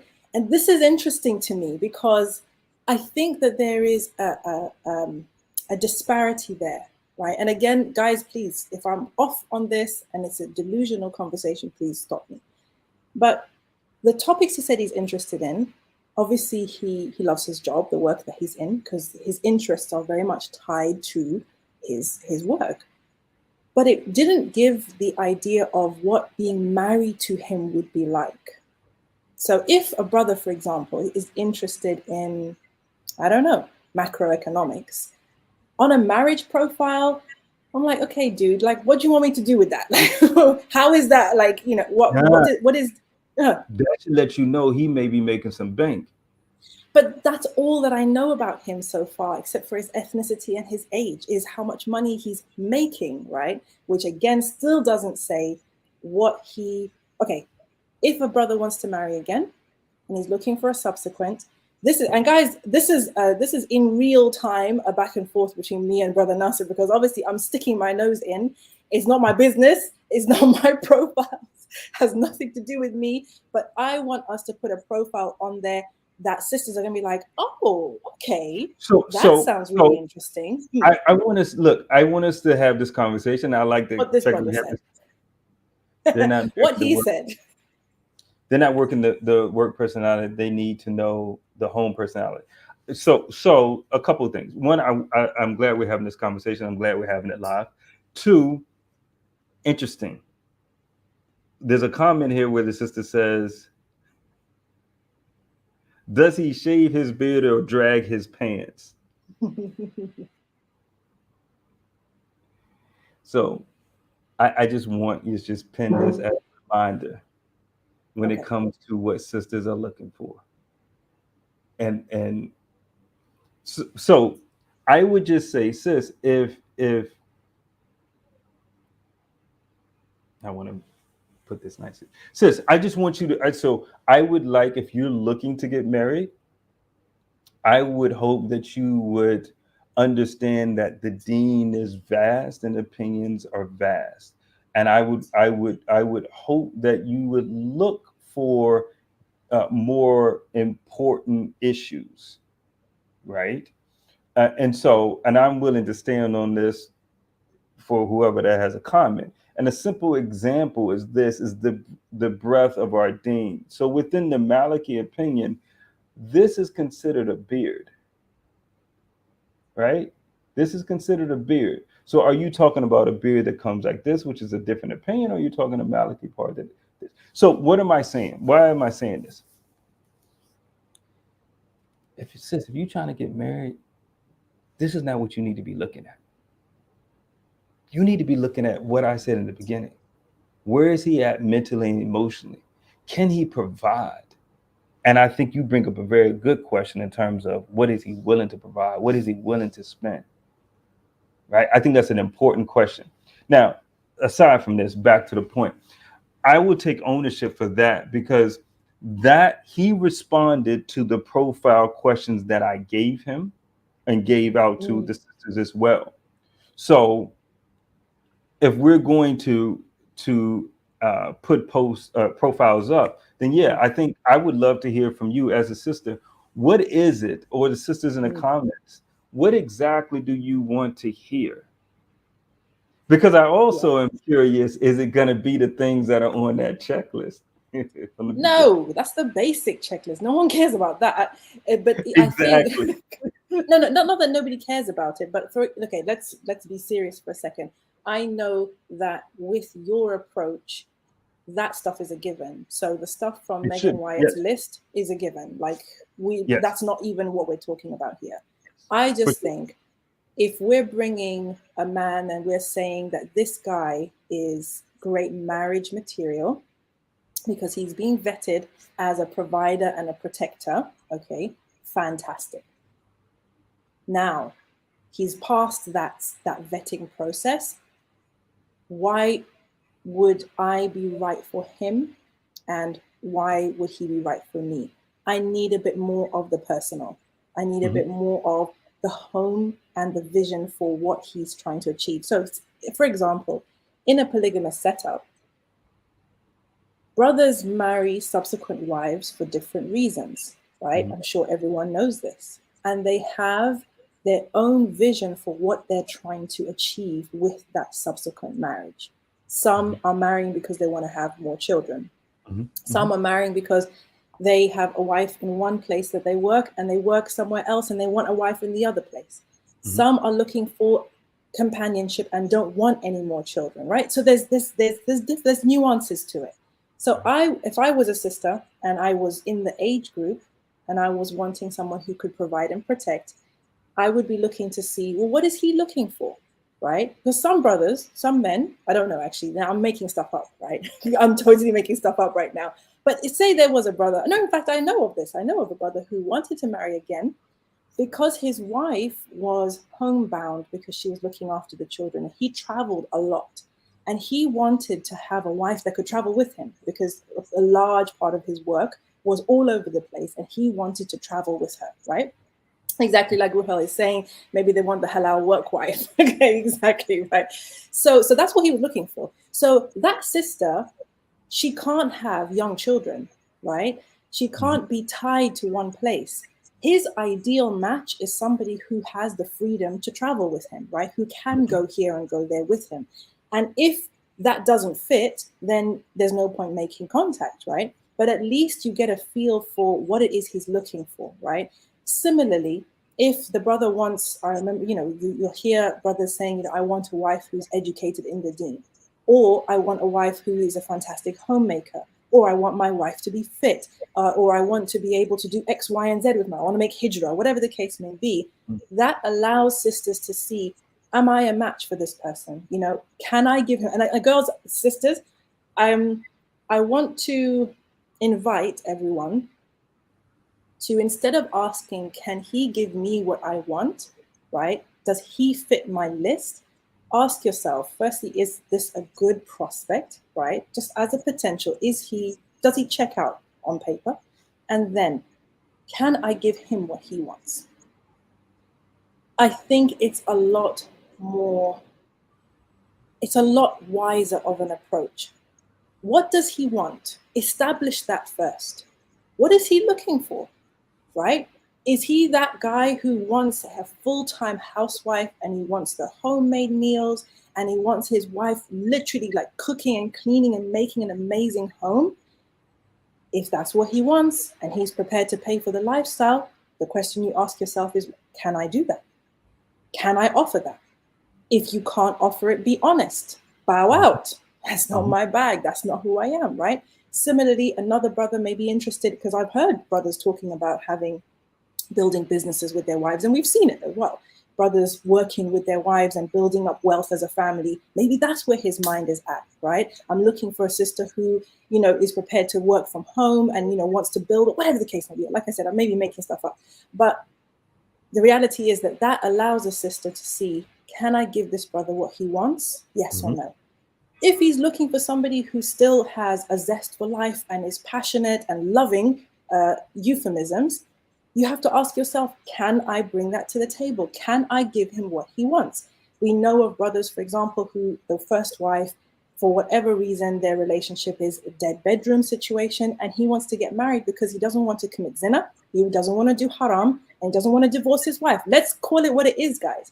Let's be honest here, right? How many of you have spoken to a brother on an app or from some kind of contact and some link, and when you get down to it, you realize that, oh, what's happening here is that his relationship with his wife is physically non-existent, but he doesn't want to divorce her, but he cannot stay in that marriage not having an outlet for his halal desires.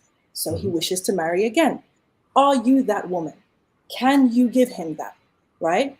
And if you can give him that, great. What is he offering you in return? Do you know, this is the way I advise sisters, especially the ones who are slightly kind of more experienced and older, to look at things in that very measured way. What does the brother want? Can I give it to him? Is this somebody that is worth getting on the same program with, right? Is this somebody who's program I want to get on board with? And if he is, what is it that he wants, and can I give it to him? That's as a start. That's my cheat sheet. And I'm done.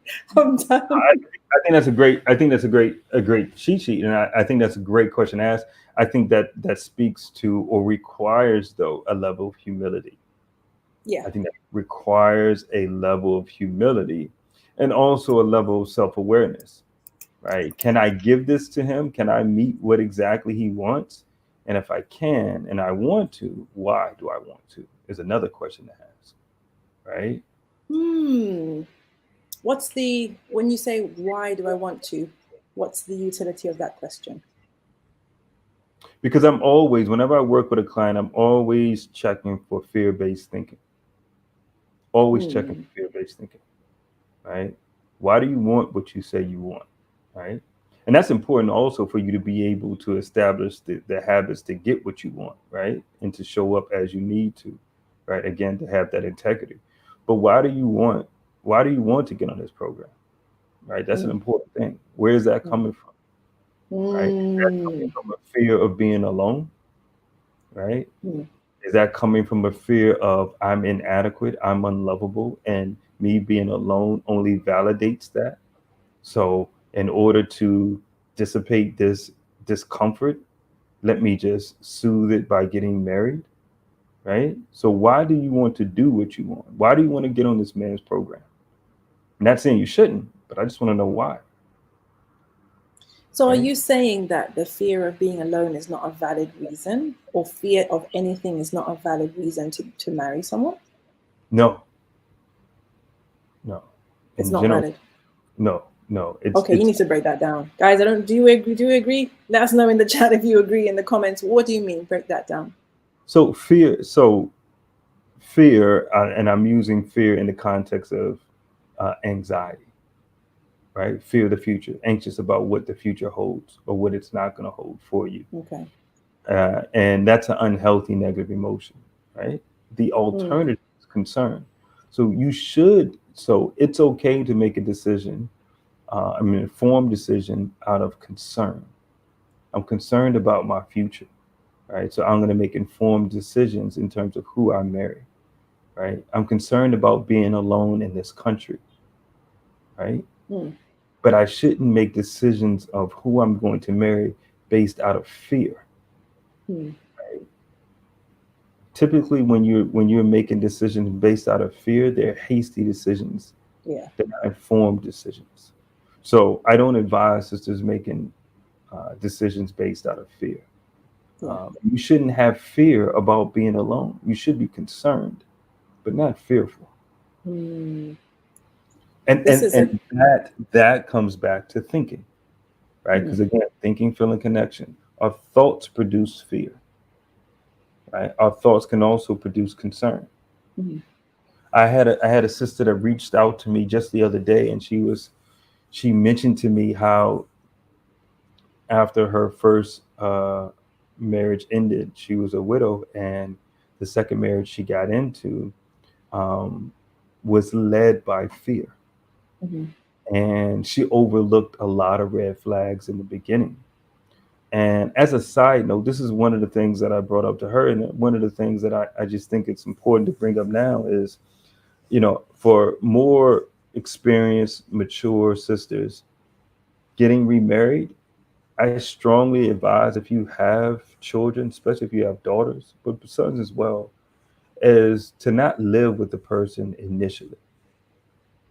So if you find a brother and you have a daughter who's under 20, roughly under 20, who's living in your home, it might be your best practice to get married, but Hmm. live separately for some time, just so you can see that this brother is really legit. The Hmm. brother is Hmm. really, there's integrity behind what he says. Because if you're doing things in a halal manner before, there is some element of who he is that you just won't know until after you're married. Hmm. So there's nothing wrong as someone who's older, mature, experienced woman marrying a brother, but deciding that, we're not going to live together at least for the first 6 months to a year. We're gonna, Hmm. we're permissible for each other. We can go out for dinner. I can meet you at this particular hotel that we go to 3 times out of the week or twice out of the week, but we're not going to live together. I need to see you as you are. I think that's very important. Does he have the means that he says he has? Ooh, that's Right? scary. Is he willing to spend the money on you like he said he was beforehand? Hmm. And I think that's an important thing to do, to test out before you introduce this man to your kids, before you Hmm. introduce this man to living in the same house as you are, whether he's moving into yours, which I think is problematic, or you moving into his with your kids. You don't really know the man. So I think again, this kind of goes against the whole Disney fantasy, but I would strongly suggest, sisters, when you meet someone and you like this brother and you met him online, or even you met him through your cousins, or if you met him through your girlfriend, notice the look. Met him through your girlfriend, no problem, but give it a year. Marry the brother, but give it a year of getting to know the brother before you bring him into your home or you go into his home with your children. SubhanAllah. Sobering thoughts and sobering words. I like this question here. What if you meet his requirements and standards, but you're skeptical about him bringing you closer to Allah? Interesting. Would love to know what's behind that question. And this is the interesting thing, yeah, guys. And it alludes to the other question about the beard before and the dragging of the pants. Um,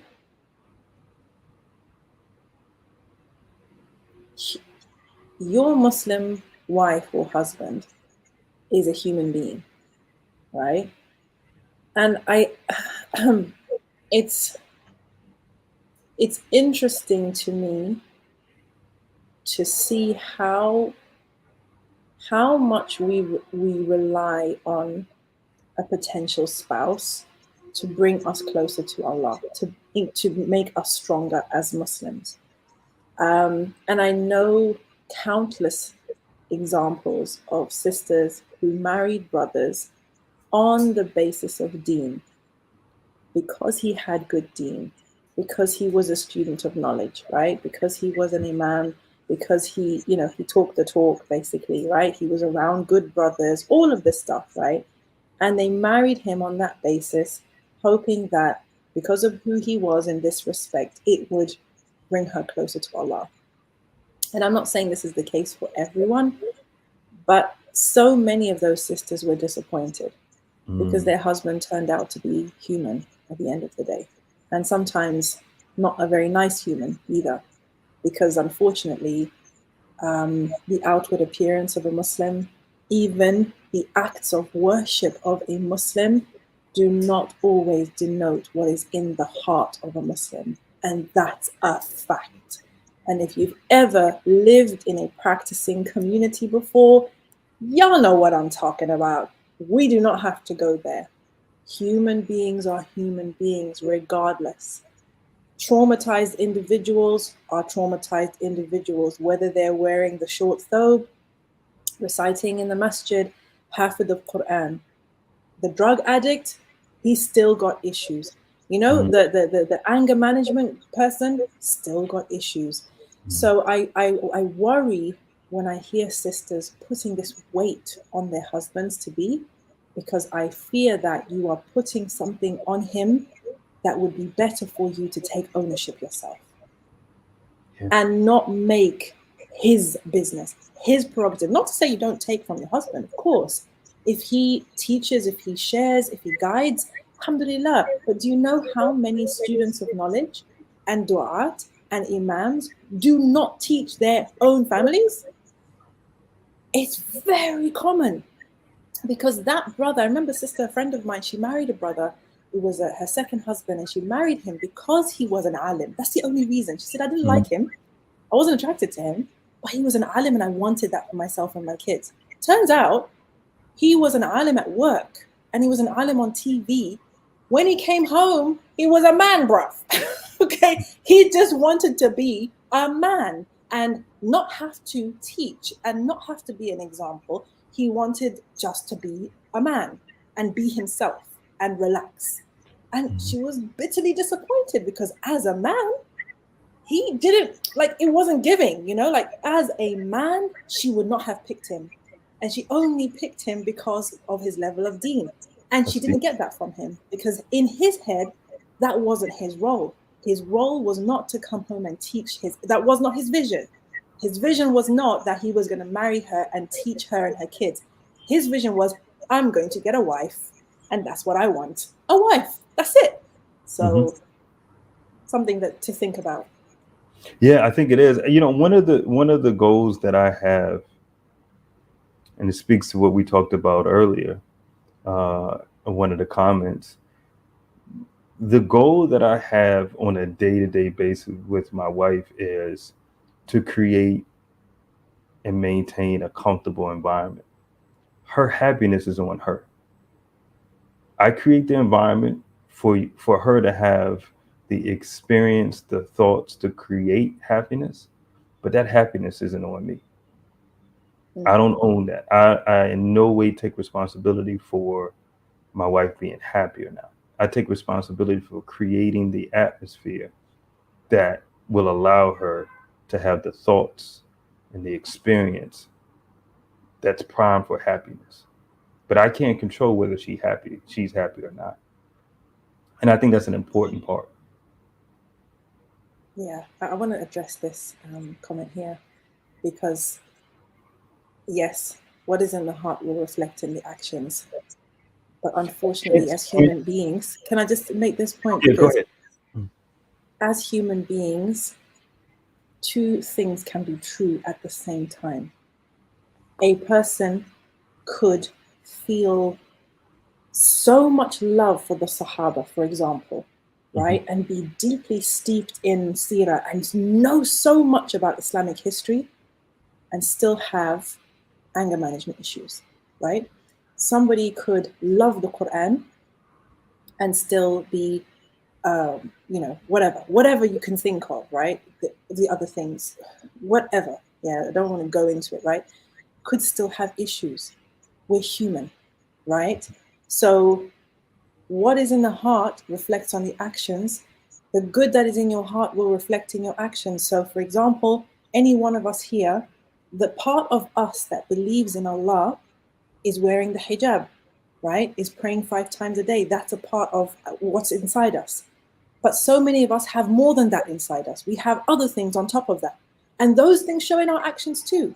So that's why you can have a brother who is in the masjid who beats his wife. That's why you can have a sister who reads Quran all night and denies sex to her husband. That's why. That's why those things can happen. That's why those types of situations exist, because no human being is only one thing. So if you're making choices, look at the things that really mean something, right? Character means something. Someone's own set of values and principles that they live by, how they treat people, how they conduct themselves, is from the deen. It's part of akhlaq, it's part of Islam, but that really makes a difference to your experience of that person as a spouse. Do you see what do you get my point, Yeah, Brother yeah, Nasser? What do you think? yeah. Again, I come from a modality perspective. Everyone is a fallible human being. So that fallibility is going to show itself. There is going to be the element of deen that you are attracted to, but you also have to be realistic and understand that there is going to be an element of fallibility that's going to be there, and it's going to express itself. Hence, and with this comment as well, giving it a year, giving it 6 months before you move in with the brother. I think that would be a practical way to see what's in his heart, all of the things, or a good significant amount of what's in his heart and what's going to express itself. You get to see what his fallibility looks like And how bad it can get. Yeah. I think that's a really real question to ask yourself, right? When you've entered into the marriage. Forget about beforehand. Sometimes when people spend too much time in the talking phase, this stuff comes up. But let's assume that you didn't want to do that and you wanted to make it halal so you wouldn't fall into anything, and you did the nikah, right? One of the questions to ask is, beforehand is, what can I tolerate, right? When you're in the marriage, you get a chance to see how bad it can get. Because it will be bad sometimes, right? You will have disagreements. You will have misunderstandings. There will be times when you're like, oh, what on earth was I thinking, right? How bad is it then? Can you tolerate it? Or is it intolerable, right? Is the bad with him that he won't speak to you for the day, right? Is the bad with her that she cries, and when you try to hold her, she moves away, right? Or is the bad with him that he swears at you, right? Or that he hits you?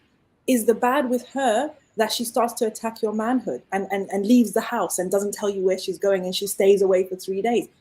How bad does it get? And can you tolerate that? Yeah. And how bad is my baggage? How heavy is my baggage? I had a faulty scale when I weighed it beforehand. I thought my stuff was a little bit lighter than what it really is. Maybe I'm not really ready for healthy, depending what I dealt with before, right? That's a big one. That's a big one. Because as I've said before, some of us need to do the work in order to qualify for the better quality that we're wishing for. We have work to do, right? Based on our own experiences, our own mistakes, our baggage, we actually don't qualify for the quality, right? We don't qualify for that practicing man, for that kind of established man, for the man who's going to really protect you and keep you safe. We don't qualify because we're a mess, right? We're a mess, right? So doing the work first. This is what I say anyway, doing the work first. Firstly, acknowledging that, you know what, I'm a mess. And then secondly, how can I do the work to not be a mess so that I can qualify for and attract the quality that I'm hoping for? Does that make sense? It does. And I think the only part where I think you and I disagree on is I'm an advocate of do the work. get in that gym, and if the right guy shows itself, be open and honest and secure the deal, even if you're still in the process of doing the work. Because you never know what the brother can tolerate or not. Maybe your baggage for him is something he can tolerate. Right? He knows how to finesse that. Another brother, you may have done the work and he still feels like, hey, that's too much baggage for me. So my point is, do the work and still look for what you can qualify for or what you want to qualify for. Yeah, I know that's your opinion on it. My concern is if the work is not landing, if it's not, if you're not that work in progress and the work is not helping you to make better decisions, you're going to keep repeating cycles. And the thing is, every time we repeat a negative cycle, it damages us further, right? So sisters, for example, who we've talked about these types of sisters before, right? Ladies out there who are, maybe they've come out of a long marriage and they want to live their best life, right? And they find themselves in this space where they are meeting men, where they're having casual relationships, they're settling for weird stuff, right? Like haram stuff. The thing is with the haram, and I think we can all, in some way, shape or form acknowledge this and it resonates. The more you do haram, the more harami you become, right? The more haram you consume, the more harami you are in here, right? So after you've had 1, 2, 3, 4 cycles of haram, whatever that haram is, you're so messed up in here that the halal doesn't taste good anymore, right? The halal is not your taste anymore, right? If you're messing around with bad boys, for example, right, who are no good for you, but you get that dopamine, you get that thrill, and you do it once and twice and 3 times, it's like it ruins you for the good guy, because now that's your taste, that's what you like. And it's a tough one, subhanAllah. That's why I say, once you realize that that's your pattern, you have to stop. You have to stop and do the work before you go back out there. Because if you haven't done enough work yet and you go back out there, all that's going to happen is you're going to repeat the same cycle. And it's more haram and more haraminess. Yeah. Agreed. And so I would view it as similar to what you're saying, but your tolerance level for the haram increases, right? Yeah. And as it increases, then each time you're acquainted to and tolerating more of the things that you shouldn't tolerate. Yeah. So I see your point, and I've had cases where, and I'm sure that you've probably heard of this as well, where sisters who have gone through a lifestyle that they want to get out of, and they quickly go so far to the left that they choose a brother that doesn't work, right? They choose a brother that is so far from what they were accustomed to in their haram lifestyle. They're no longer open to or can content with this guy that checks off all the boxes. So they went from a purely haram relationship and went all the way over to a relationship where, look, he just checks off the boxes. He's Muslim, he has a job, and he prays. Halas. And same ethnicity, right? So I agree with you. Doing the work is important. But again, the question becomes, at what point, how much, where do you say, okay, I've done enough work? I think that's the part of what, and I think, again, every brother is going to, there was a comment where the brother said, I don't think a brother should have to deal with. Yeah, it's up on the screen. Is it this one? If a widower goes into a marriage with baggage and she doesn't deal with it, I don't think it's fair for the brother to deal with. And the point that I would make to that is, look, we're all going to have baggage. I won't repeat it because I've said it a number of times in terms of carry on and check in baggage. Each airline has different weight restrictions for or limitations for baggage, whether it's a carry-on or check-in, how many carry-ons they allow, how many check-ins they allow before you have to pay more. So every brother is going to be different in terms of the weight that they are willing to take on. So, and then this is the accountability for the brother. Look, don't take on baggage you know you can't handle. And also, don't expect not to have to deal with any baggage, Yeah, right? yeah, Because sure. that's unrealistic. Yeah. You have baggage, right? Doesn't matter. Oh. Every single one of us has something that we're carrying, right? Doesn't have to be traumatic, but you've got something, right? And so it's unrealistic to have an approach that I'm not dealing with any emotional stuff. Like, I'm not dealing with any baggage. Well, you also are coming with some baggage. You probably picked up things from your childhood, things from your parents' relationship, things from your own experiences that are going to show up in that marriage. And your wife is going to have to deal with that. As she gets to learn you and know you and learn how to be with you, you also have to learn to be with her. She's a human being, right? She's a human being, and also she's the bench rib, right? She is of the fragile vessel. So she's got that added extra of emotion that you are, as a man, Allah's written for you to deal with that. So I want the brothers to remember it's unrealistic to expect, it's not my business. I shouldn't have to deal with that. Yeah, I think that fits in what I was saying earlier in terms of human fallibility. We're all fallible human beings. So by default, that fallibility is gonna have some baggage. Again, the question is for you as a man to understand how much weight you're willing to take on for a sister that gets on your program. And what do you want in return? But you should be clear on that beforehand. I'm sorry, say it again. And what you want in return, but you should be clear on that. You should be clear on that beforehand, because, at the end of the day, to wrap it up, we've been here a full 2 hours, subhanAllah, I feel like the time has just flown by. But the reality is, these candid conversations are for us to unpack and, inshallah, master the human side of Muslim marriage. That's why you don't find us on this platform saying a lot of theory, although we will quote Quran, we will quote Sunnah, we will refer to the Seerah, but we don't use this platform to teach things that everybody already knows theoretically, right? We are interested in how we can apply the theory, right? How we can apply the Islamic theory, the psychological tools that we have, mashallah, and our understanding of ourselves as human beings to have healthier marriages, inshallah. There was a comment that I wish we had been able to talk about I don't know, Khadija. but I gotta address this one. He has no choice. He signed the contract. Look, to my brother, please, and any brother listening, never go into a marriage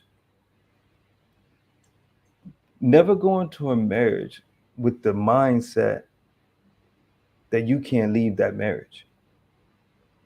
Never go into a marriage and create the atmosphere at home that your wife isn't replaceable. I don't care if that doesn't hit well with anyone. No, it does not hit well. Ladies, come on. Do we like that? Are we cool with that? Do we agree with this? This is. I don't care about that. Where's Saeed Takuma when we need him? What's happening here? Brothers, brothers, never go into a marriage with that Disney fantasy that you reinforce by pedestalizing your wife, and that she is the one and only, and that she can't be replaced.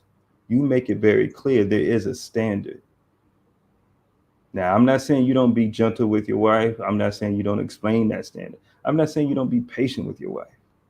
But the last thing you do is allow your wife to run over you, or find yourself in a situation where you feel like you can't leave.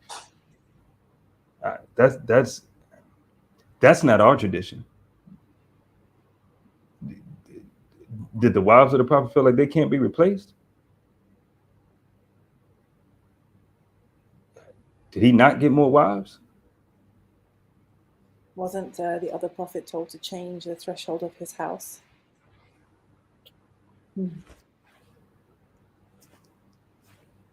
And didn't he do it like that?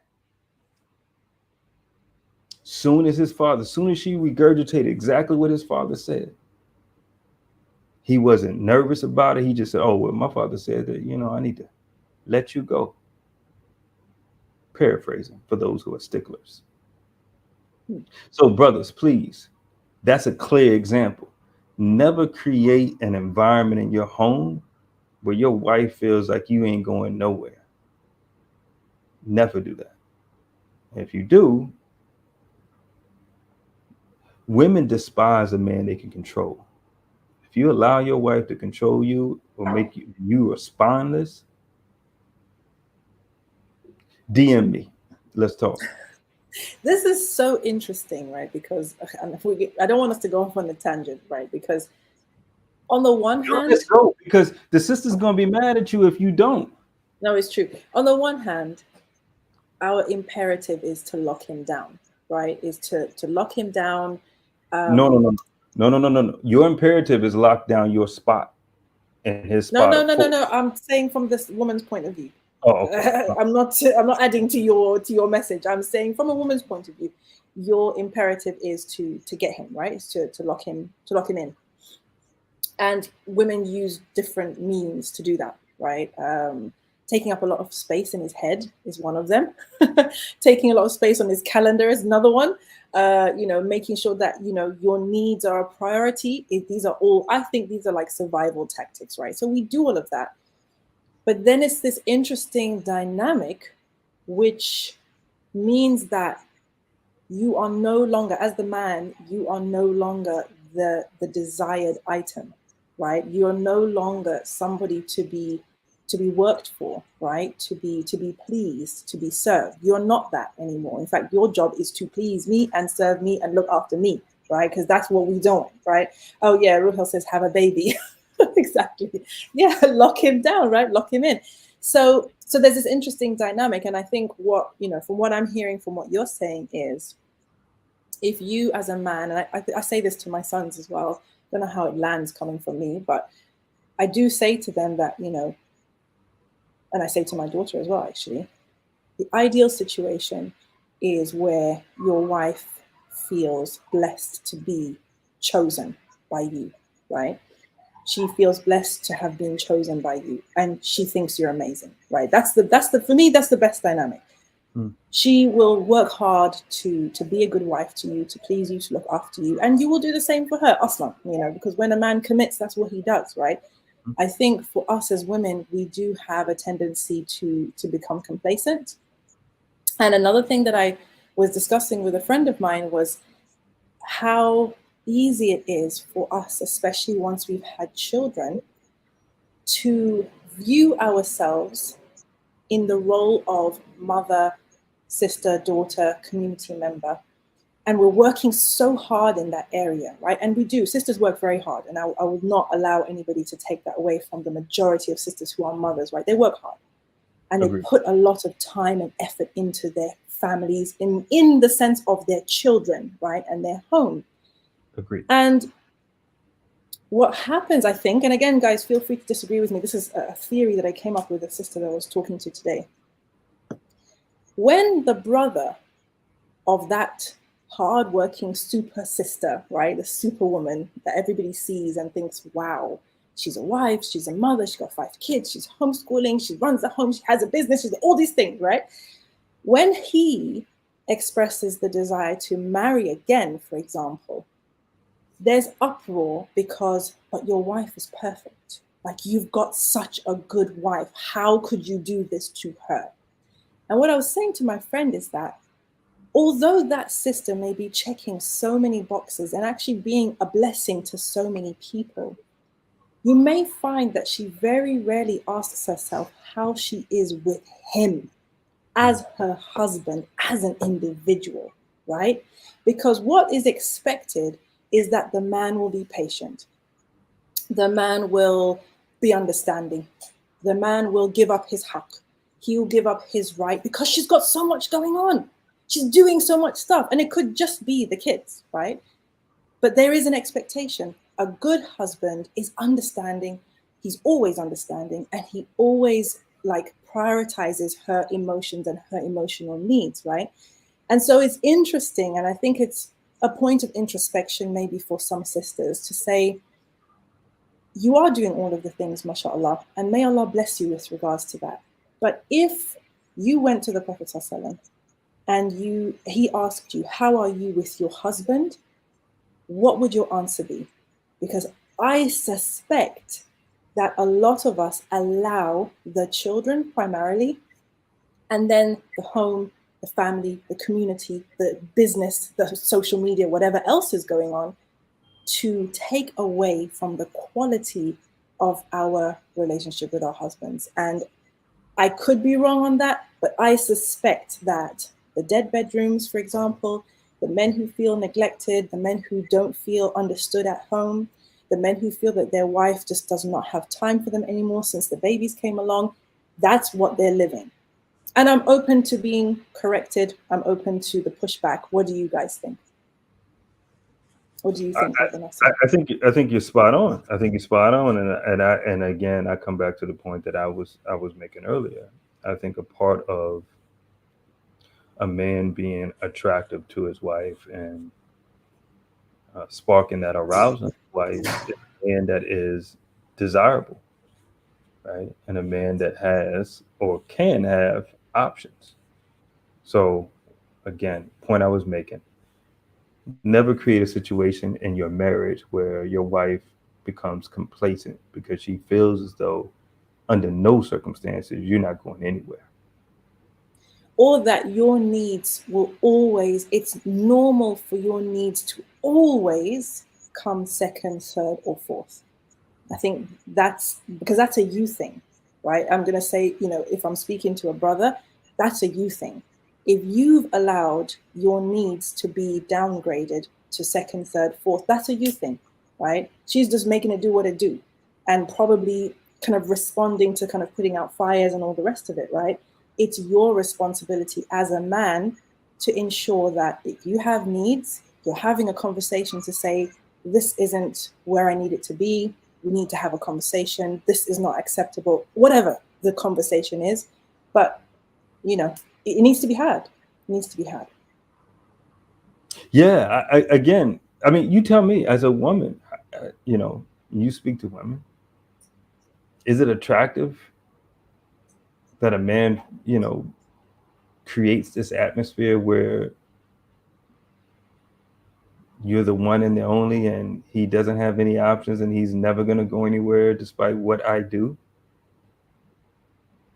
Again, it's that same thing of the dream versus the reality, right? Because the dream with a straight face. It's the dream versus the reality, because the dream is he will only ever be for you, right? That's the dream for most women, right? That he will only ever want you. Arousing. The dream isn't arousing. It's not attractive. But then you see, this, do you know what this reminds me of? This reminds me of the study that found that men who help with household chores have less sex than men who don't, because the women, their wives, gradually start to basically find them unattractive, especially washing dishes, interestingly enough. But there was a study done on this, right? And for so long, men have been told, you will be able to be more physical with your wife if you help her around the house, right? That's something that men get told a lot. Help her more around the house, she'll be more available to you in the bedroom. And what this study found is actually when men play more feminine roles, their wives lose attraction for them. So it's the polarity that is getting basically destroyed by the dream, because the dream is that your husband helps you in the house, right? That you don't have to do everything yourself, okay? That he actually doesn't mind pitching in and helping out and doing all of that stuff, right? So that's the dream. The reality is something inside of you is like, ugh. And then you don't fancy him anymore and you're not feeling it anymore, right? And then of course you have another excuse because, oh, I'm tired or whatever, right?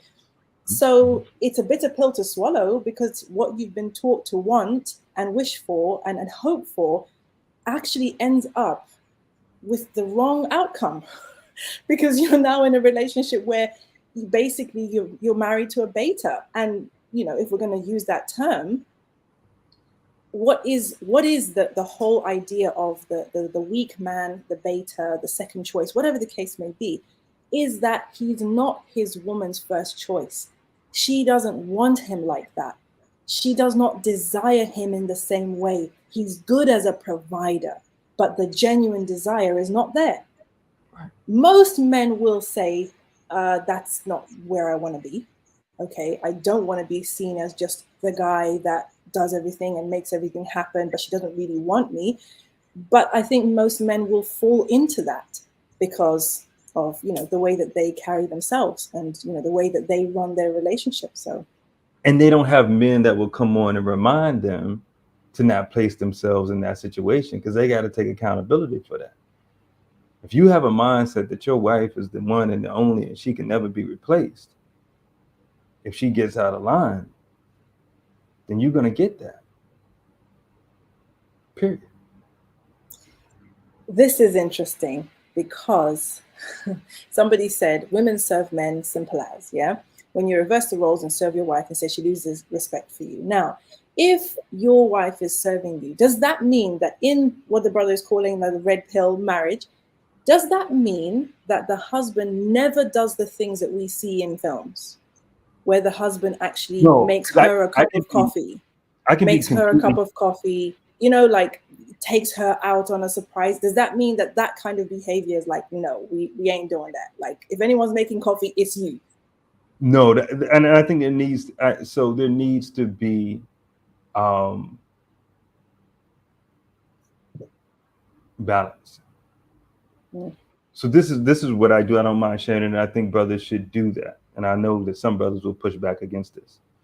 And I'll speak particularly to what you just said. There's times when I wash dishes.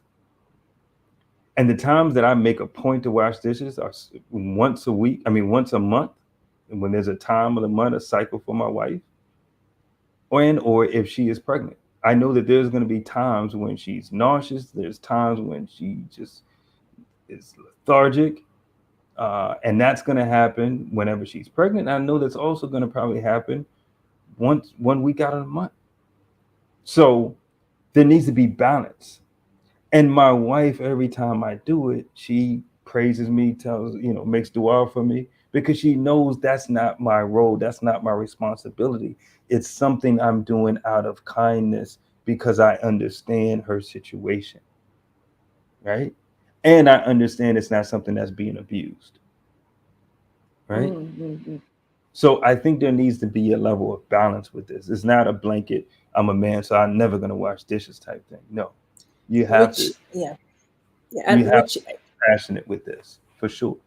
And again, I go back to the example of the Prophet ﷺ, perfect example, which is that he did that on occasion. So, any man who says, I'm too man to serve my family, is like, okay, but you're not more man than the Prophet ﷺ himself. So, and it's the same with finances. Just a side note for brothers who aren't married yet, or, same with finances. Each month you should allocate amount of money that during your wife's cycle, you're probably going to order out a couple times. Right? And that balances out because the other 3 weeks out of the month, she's taking care of things. So for that week, a few days, typically first few days of the cycle, that she may be in the bed, bedridden, or in a lot of pain. Why not make it comfortable for her? So there needs to be balance there. Yeah. But as a man, as the provider, as the maintainer, as the steward, the leader, you should know that. Right? Because that's not rocket science. That's not something new. Women have always been having cycles, as far as I know. So during that week, allocate money towards that. Same thing with pregnancy. Allocate money. This is one of the things that you're going to have to allocate additional money to. And I would question you, brother, if your wife is pregnant and you still making her, regardless of how she feels, stand up in the kitchen and cook. That to me isn't masculine. That's not manly. But what do I know? Whew. Okay, guys, I think we need to wrap it up here. Make sure that you have given the video a thumbs up. left your comment, subscribe to the channel. We passed 40,000 subscribers, guys. MashaAllah, tabarakallah. Really, really grateful to every single one of you. Some of the videos, literally by Allah's grace, have just blown completely up. I can't even believe it, subhanAllah. May Allah accept our efforts and allow us to, you know, to continue to have healthy, honest conversation grounded in our deen, and hopefully, you know, be of benefit to the people, inshallah. Brother Nasser, what are your parting words? What do you want people to do? Look, a brother is trying to get to 1,000. So go over, subscribe to a brother's channel. Also come over to IG, Nasir Al-Amin, just as it's written here. Sisters, brothers, if you are interested in getting married, soft life, please DM me, and we'll get the process started then.